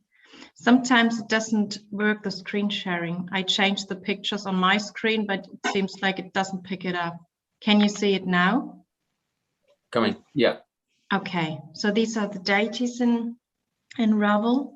But you saw the Jamuna? Yeah, we saw. Okay. It's actually a much bigger altar, but we've only got this picture to show you today. So Raval, we come by bus from Gokul Mahavan, and Raval is a little distant from Gokul Mahavan. Buses draw in, and then coming up the path, the temple stands on a slight elevation, and coming into the courtyard, so there's the altar with these beautiful, physically small deities there. And there's Parikrama path around, going back behind the altar and then coming out. So offering obeisances to the deities and performing Parikrama. Radhe, Radhe, Radhe, Radhe, Radhe, Radhe. So this is the birthplace or the appearance place of Srimati Radhika, Raval. Raval actually means landlord. So Vrishabhanu Baba is very influential landlord. Vrishabhanu Baba has 11 lakh cows. Nanda Baba has 9 lakh cows. So Vrishabhanu Baba, he's very influential landlord. And the appearance of Srimati Radhika is very mysterious. So one day, Vrishabhanu Baba, he went down to Yamuna. That Yamuna doesn't flow exactly right by Raval now, but previously it did. She did. So he went for bathing, and there in the Yamuna, there's a huge, beautiful lotus, transcendental lotus. Never seen anything like it before. And on the wall, lotus has got petals, and then there's a ring of beautiful, I don't know what you call them, stamens, with the pollen. And then in the middle, there's this beautiful platform. So on that platform, there's a beautiful young baby girl lying there sucking her toe. Vrishabhanu is looking around. Nobody's there. Obviously, it's a transcendental appearance. So he picks up baby girl in his arms, and then he goes back and gives her to Kirtida. So usually the child is especially beloved by the mother, but in this case, Vrishabhanu Baba, he's the one who finds Srimati Radhika. So she's generally referred to Vrishabhanu Nandini, the darling daughter of Shri Vrishabhanu Maharaj. Although, as I think Tridani Maharaj explained, that Kartik, the month of Kartik, that's after Kirtida. The Srimati Radhika is Kartika, Kritika. So there's a great scare because Kamsa is on the rampage. And everyone knows that Small children are very vulnerable now. So Vrishabhanu Baba, he's very anxious to hide this beautiful daughter, beautiful girl. Then the plot thickens. Narada Muni, the great sage Narad, very mysterious personality, a very powerful personality. He can travel anywhere in the material world and the spiritual world. And he's extremely powerful in propagating, promoting the Lord's pastimes. He preached to all the sons coming down from Lord Brahma. He's the mental son of Brahma. So he understands everything that's going on, and he's facilitating the Lord's pastimes. So he knows, so Krishna has appeared, then certainly his principal Shakti, Srimati Radhika, must also have appeared. And Narad wants to know, where is she appeared? So number one suspect is Vrishabhanu Baba, because he lives really close to Nanda Baba, and because they're very close friends. So he came to Vrishabhanu. Knock, knock. Vrishabhanu is offering obeisances. Oh, hey, Vrishabhanu, anyone been born? You have any daughter been born recently? No daughter's been born. But you have children? Yes, we have children. Sridham. Any girl children you have? So Vrishabhanu Baba, yes, we have baby daughter. We found her just recently. Narada Muni says, oh, I want to see her. I'll give her blessings. So Narada Muni, on the one hand, he worships Srimati Radhika. He knows full well that she's the full Shakti, the full loving potency of Krishna, the Supreme Absolute Truth, on the one hand. And on the other hand, he doesn't want to disturb Vrishabhanu's mood, because the whole Braj mood is, there's no awe and reverence. They feel themselves to be like we're Vaishyas, kind of humble. They've got their own regal setup. Vrishabhanu Baba is the king, Nanda Baba is king of the Vaishyas, So, and they don't think that, they don't think that Krishna is the Supreme Lord. They don't think they're covered by Yoga Maya. Narada Muni is not covered by Yoga Maya in that way, but he doesn't want to disturb. So he says, oh, bring the child, I'll give blessings. He doesn't want to give blessings. He wants to get blessings. He wants to worship her. He wants to praise her. He wants to offer beautiful prayers. So Vrishabhanu Baba brings the child, and Narada Muni says, yes. He sees by all the auspicious signs, yes, this is the supreme Shakti of the Supreme, my Supreme Lord, Krishna. And he tells Vrishabhanu Baba, so you get ingredients and I'll give blessings. So he gives a whole list of ingredients. And Vrishabhanu goes off to collect all the ingredients. And then Narada Muni, now he can offer his prayers without disturbing Vrishabhanu Baba. So he's beginning to offer prayers. And then Srimati Radhika, she manifests her Kishori form with her girlfriends, Lalita, Vishaka, Tungavidya, all the Ashtasakis. And Narada Muni is praying to them, offering stav stuti in ecstasy that, now I can worship the Supreme Shakti of the Supreme Lord. And then before Vrishabhanu can come back, so then Srimati Radhika again, she becomes a tiny baby. All her girlfriends disappear. Vrishabhanu comes back, and then Narada Muni, Om Bhavatu, Shanti Bhavatu, Mangalam Bhavatu, offering, it's like a drama, offering benedictions to Srimati Radhika. Only problem, then he left. Now, the only problem, Vrishabhanu, Kirtida, they had, this child didn't open her eyes. Maybe she's blind.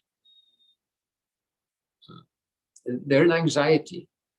After some time, Nanda Baba, Mother Yashoda come with their new baby, just a little older than this baby. baby girl, a few days. So they come and they want to see the beautiful baby. So there's a beautiful meeting. Nanda Baba, Rishabhanu, they're such close friends. Mother Yashoda, Kirtida, such close friends, so much embracing and crying. And this beautiful, beautiful baby girls in the cot, whatever they have, cradle, with her eyes closed. And then Mother Yashoda, she's looking, oh, she's beautiful. Hey. And then she picks up her own child, Krishna, and she says, look at this baby, look at this beautiful little baby. And Krishna looks into the cot, and at that moment, Srimati Radhika opens her eyes. So first glance is, oh, Krishna, Krishnamai. Wherever she goes, she sees Krishna. So these are some of the pastimes that Srila Gurudev narrated.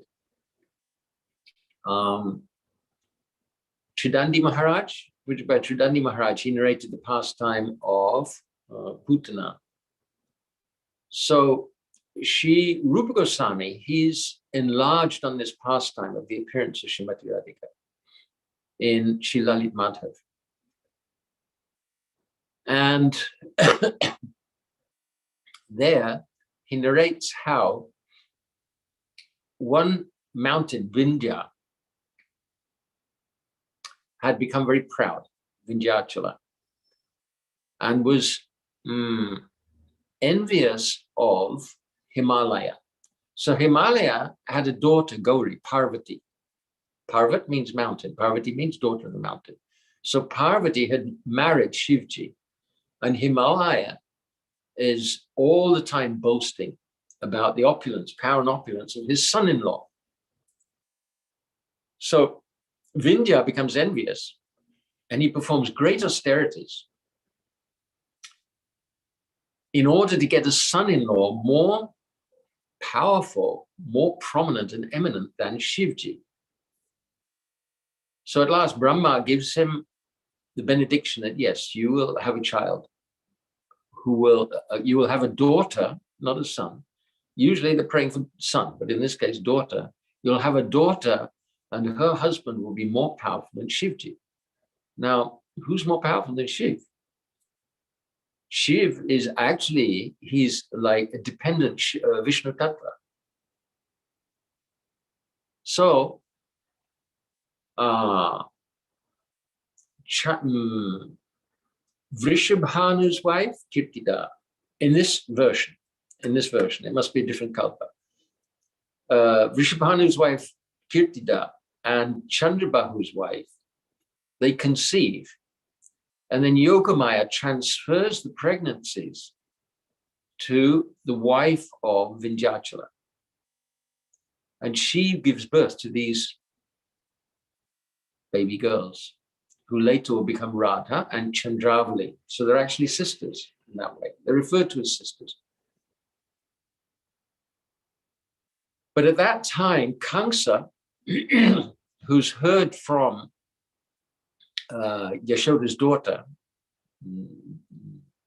Mahamaya, Durga, that there will be born the person who will kill him, and also 8 amazing, beautiful young girls. So Kamsa sent Putana with a specific mission. Any young boys, little boys who've just been born, you kill them. And any young girls who've just been born, you bring them back to me, because it said that Krishna is going to marry them. So I want to marry them instead. I will marry them.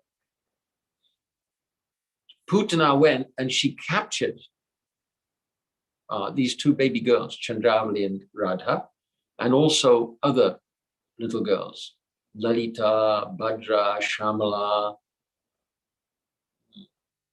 can't remember others. And she starts flying away. Vindhya is furious, angry, immediately calls the Brahmanas, and the Brahmanas begin chanting hymns against witches. And these hymns are so powerful that Putana can't withstand them. And she drops the children.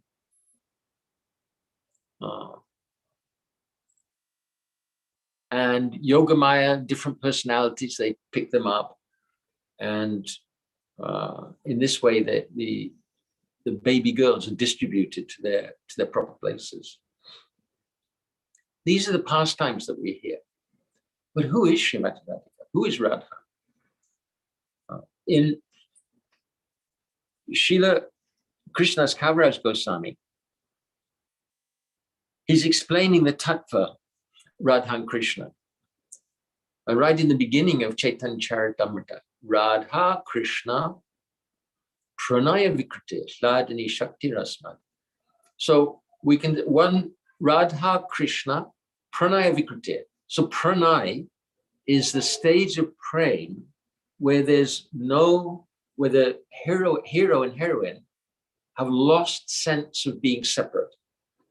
So Radha Krishna, actually, they are one.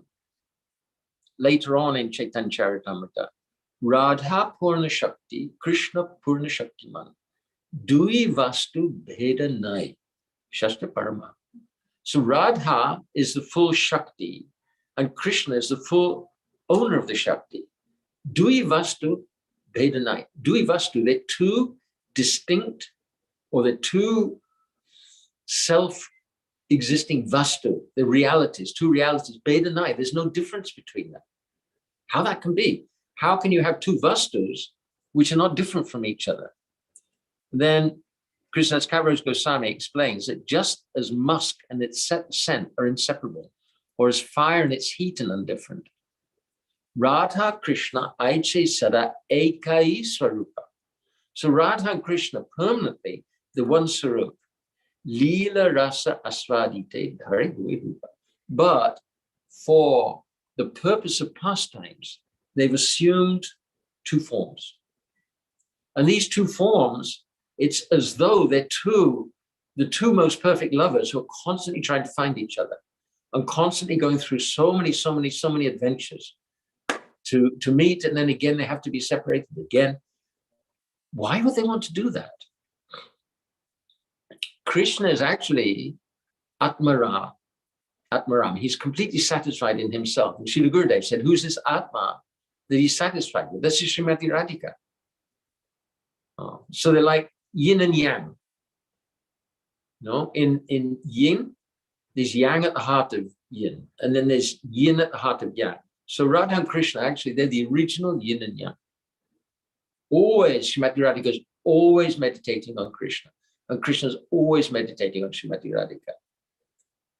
So Thakur Bhaktivinoda has explained that there's Atmaramata. This is one aspect of Krishna where he's satisfied in himself. And then Pararamata, when he's deriving his pleasure from his pastimes with others. And actually the pleasure, transcendental pleasure that Krishna gets in his pastimes with Srimati Radhika force him to leave this Atmaramata condition and become absorbed in the Pararamata condition, because in Atmaramata there's no ras. And Krishna, Raso Vaisaha, is the essence of ras. He can't live without ras.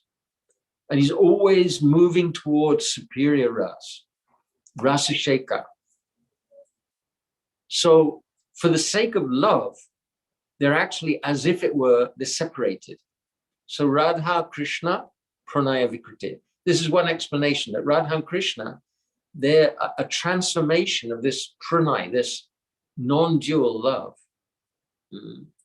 And the other aspect, the other translation that Gurudev is giving, Radha, Krishna Pranaya Vikriti is Adhyashmat, that Radha is a transformation of Krishna's pranay. And Gurudev narrates that pastime where Srimati Radhika actually manifests from the left side of Krishna. So this Radha, small girl Radha,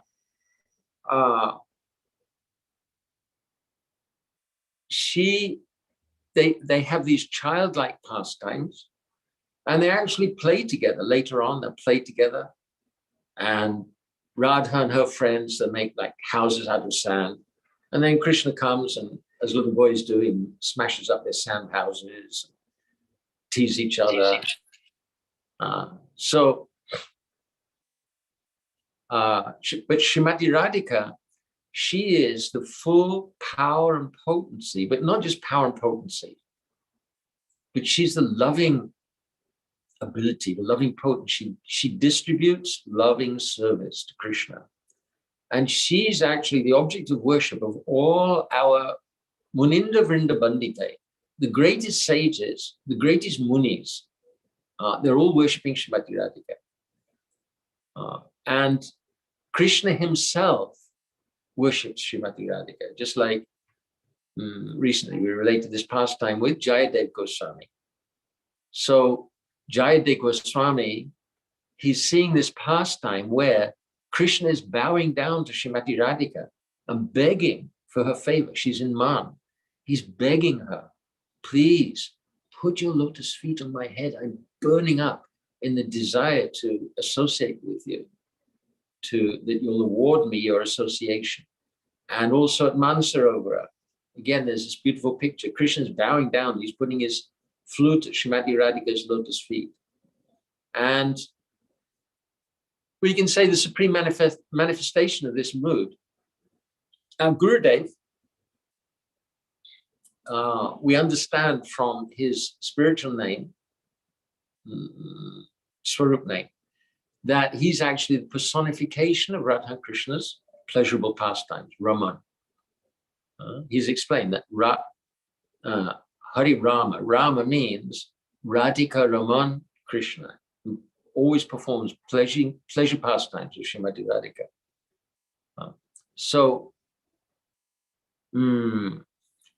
She's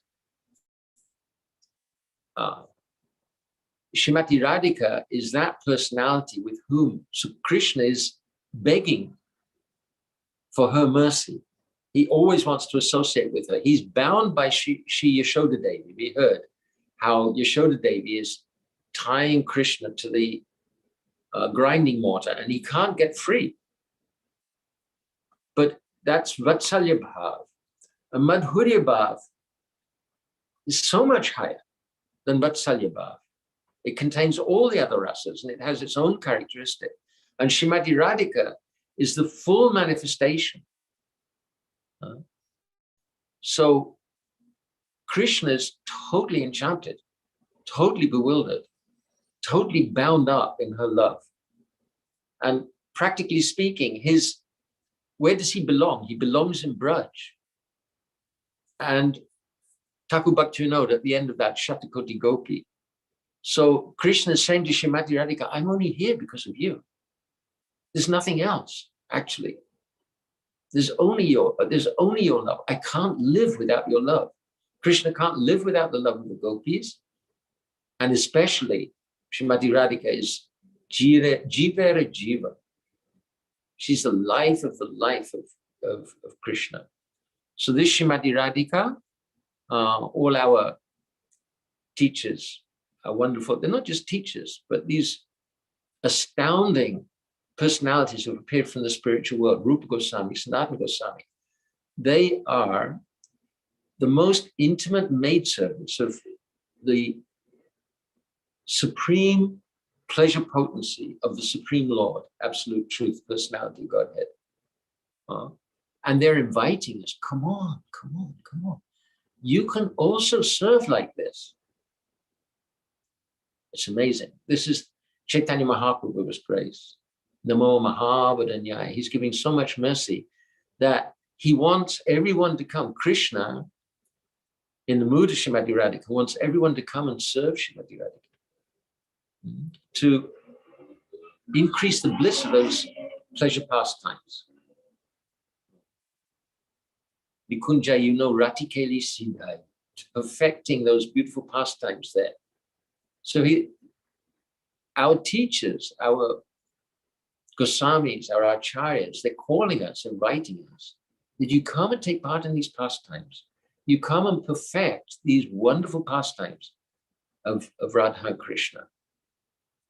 So Srimati Radhika's appearing at Raval, and we've been so fortunate. We've gone with our Srila Gurudev there, and he's disclosed the beautiful pastimes there, and he's introduced us to the moods there. And it's up to us to take these moods and take them in our hearts. And especially when we're chanting, or at any time, but especially when we're chanting, to unwrap these beautiful moods that our acharyas have given and develop these moods of loving service further and further. Hare Krishna. Vancha kalpatarubhya shakti pasanam putitanam pavanebhyo Vaishnavebhyo namo namaha. Maharaji, Dandavat pranams. Can you hear me okay? Yeah. Thank you for that beautiful, beautiful nectar. I have a couple of questions. I think I'll ask the more important question first.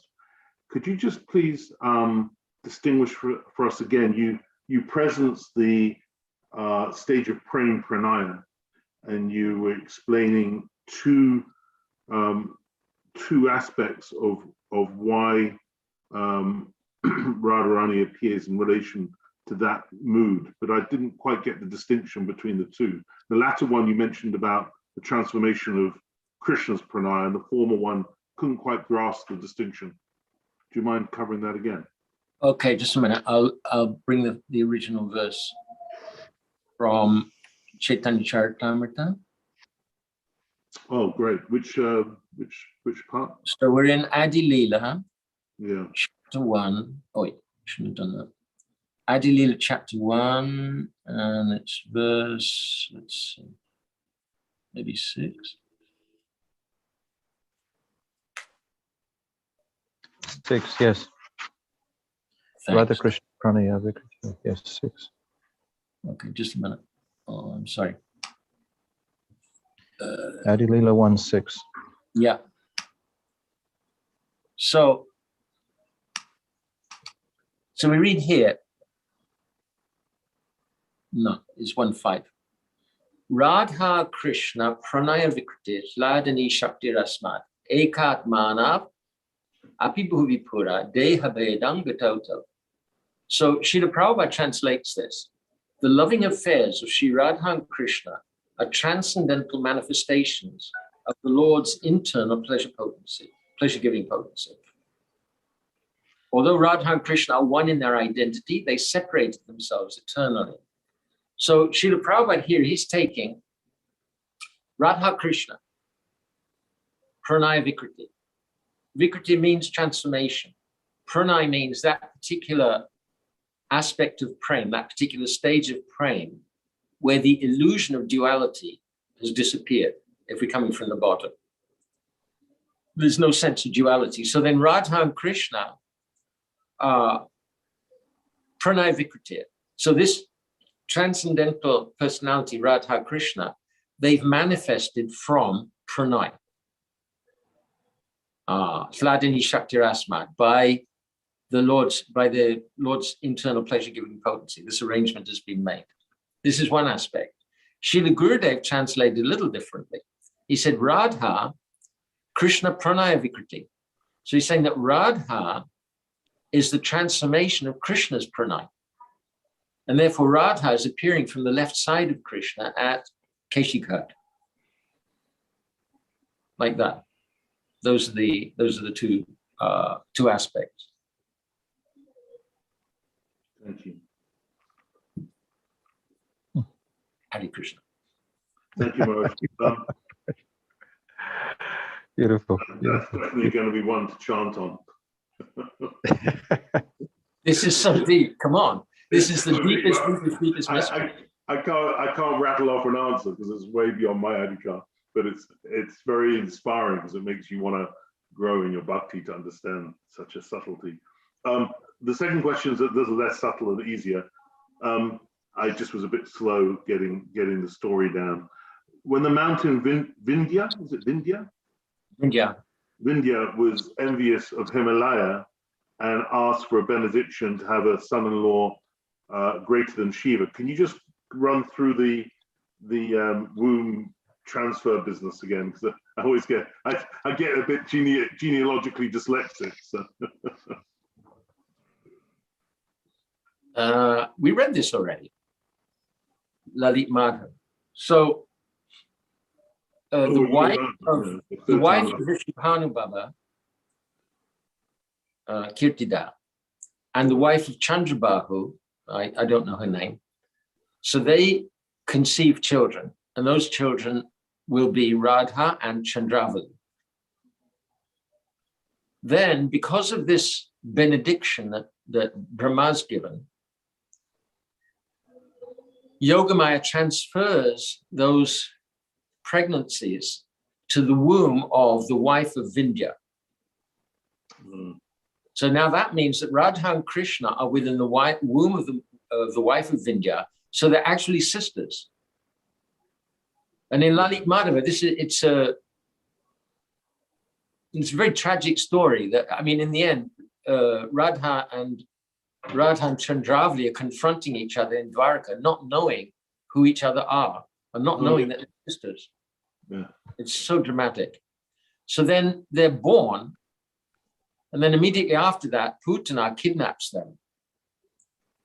And along with others, with 6 other baby girls, and then drops them. I don't remember what happens to, in that version. I don't remember what happens to Putana. I think she's dispatched in that version. Do you know the name of the wife of India? Not offhand. It's in the beginning. It's right. It's in the first scene in Act 1 of Lalit Madhava. Great. Thank you. That's perfect. Thank you, Maharaj. Beautiful. Amazing. Thank you so much. Over to you, Tony.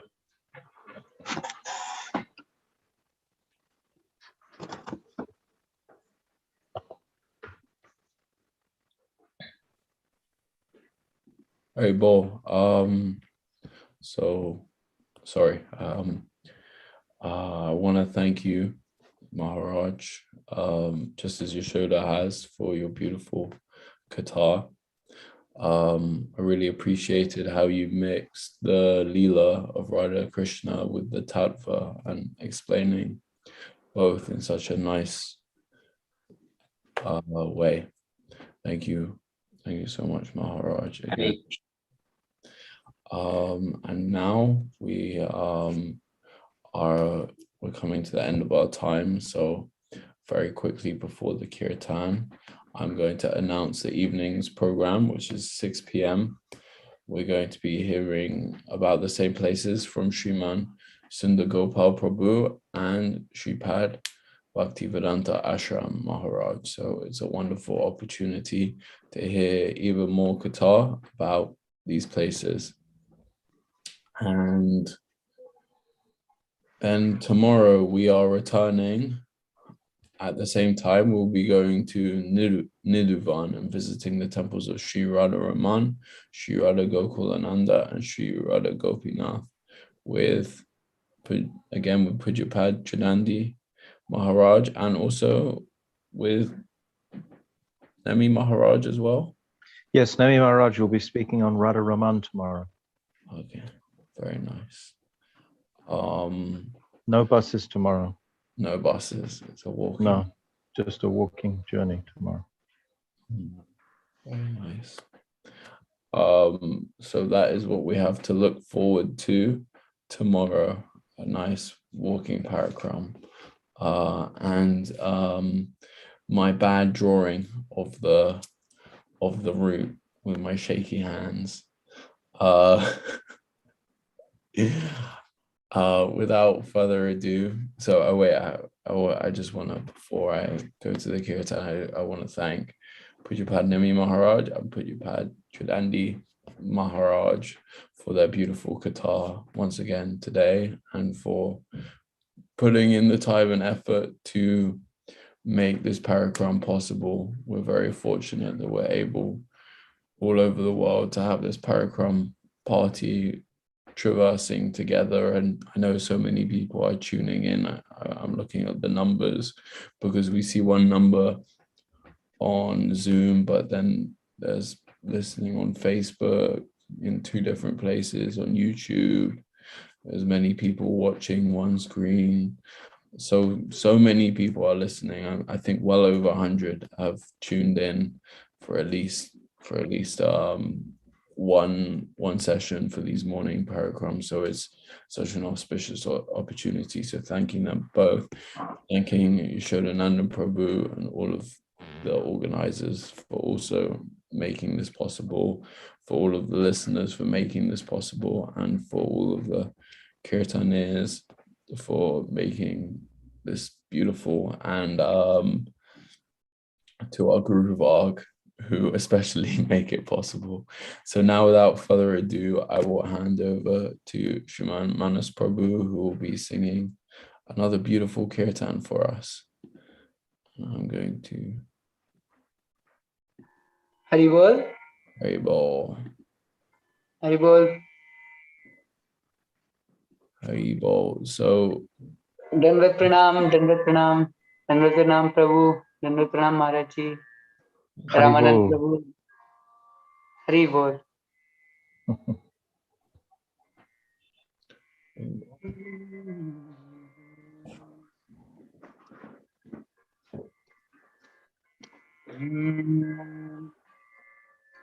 It's bhajan for Radha Raman Ji, and I just ask for everyone's blessing so I can sing.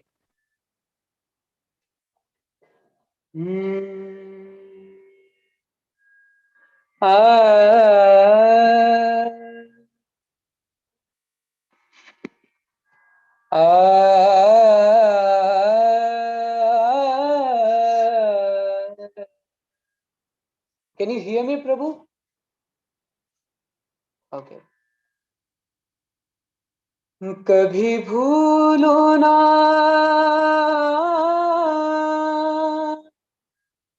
कभी भूलो ना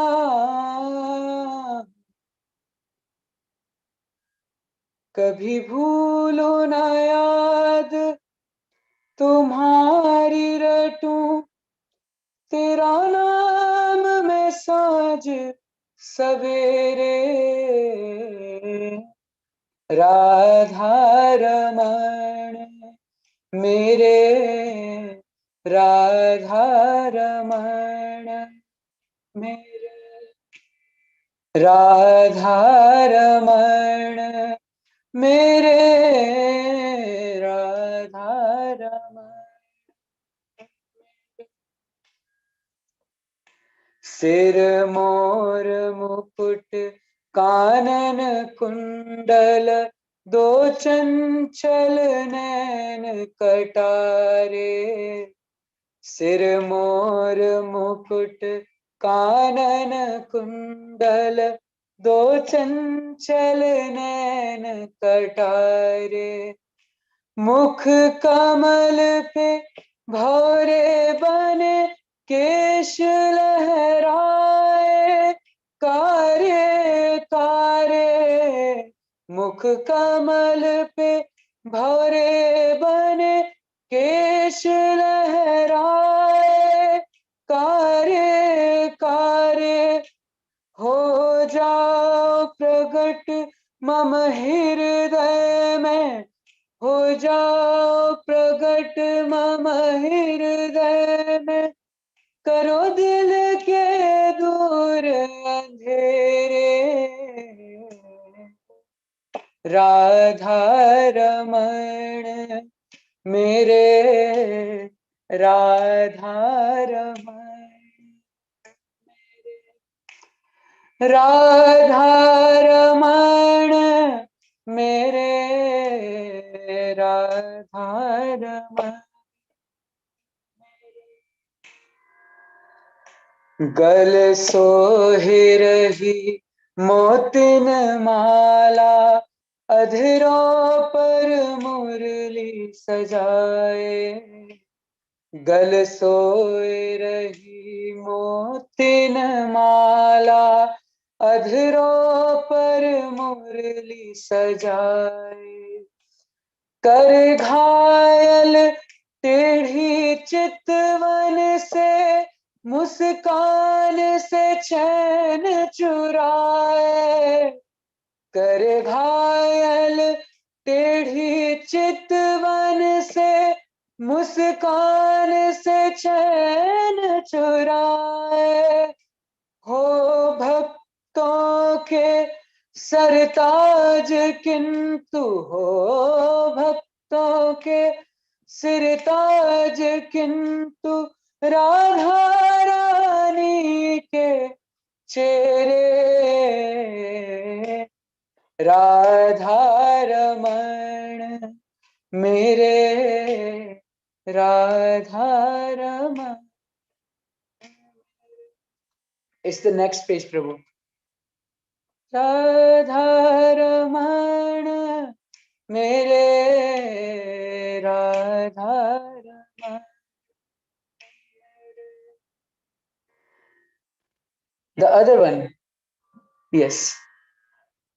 हो भक्तों के सरताज किंतु हो भक्तों के सरताज किंतु राधा रानी के चेहरे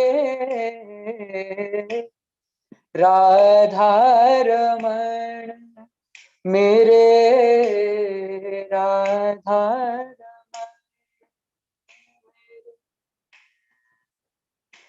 अपने आंचल की छाया में करुणा में मुझे छिपा लो. अपने आंचल की छाया में करुणा में मुझे छिपा लो. मैं जन्म जन्म से भटका हूँ हे नाथ मुझे अपना लो.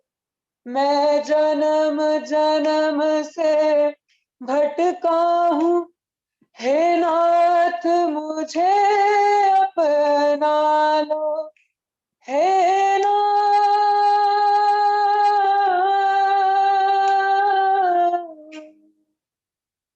मेरे नाथ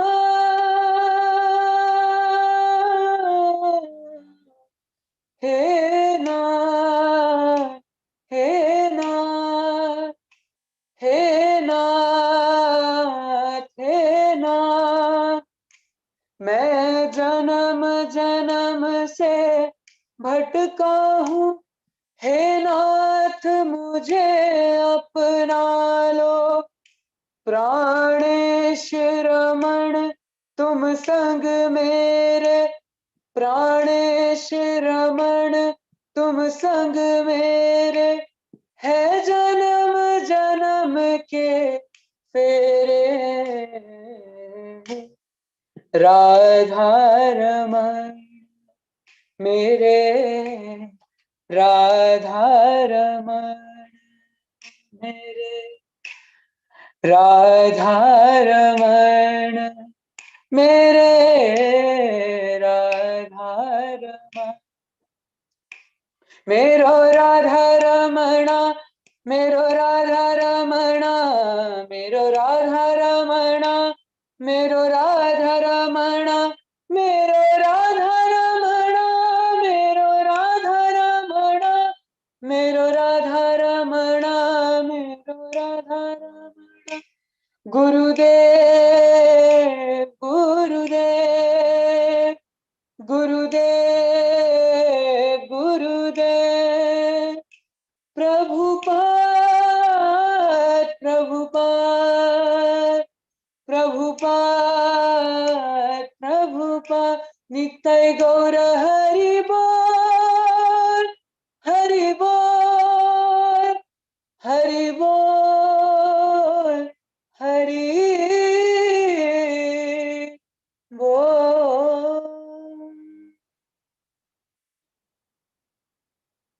जय हो. धन्यवाद. Thank you. Thank you. Bro. Thank you. It's beautiful to hear. This is another one of the Hindi kirtans, right? Yes, yes, yes. Another one, Hindi kirtan.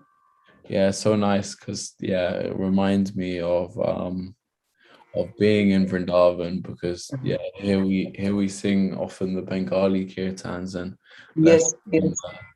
Hindi kirtans, so it's very nice. So thank you so much, Prabhu. I'm really grateful that we're able to hear these kirtans and that you're able to give us your time and come and sing. So thank you so much, Prabhuji. Thank you. Manasha, so beautiful. Thank you so much, Prabhu. Thank you so much, Yashodanandan Prabhu. Really unique, wonderful. It transports us to Vrindavan proper. Wonderful, Prabhu. Wonderful. Thank you so much. Thank you, Maharaji. Thank you so much. Totally wonderful kirtan. Heart melting. Beautiful, beautiful. Thank you.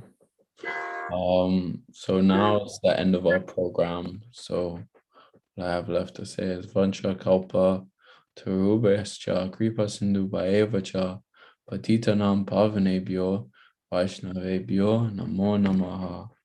Hari Bol, Hare Krishna. Thank you.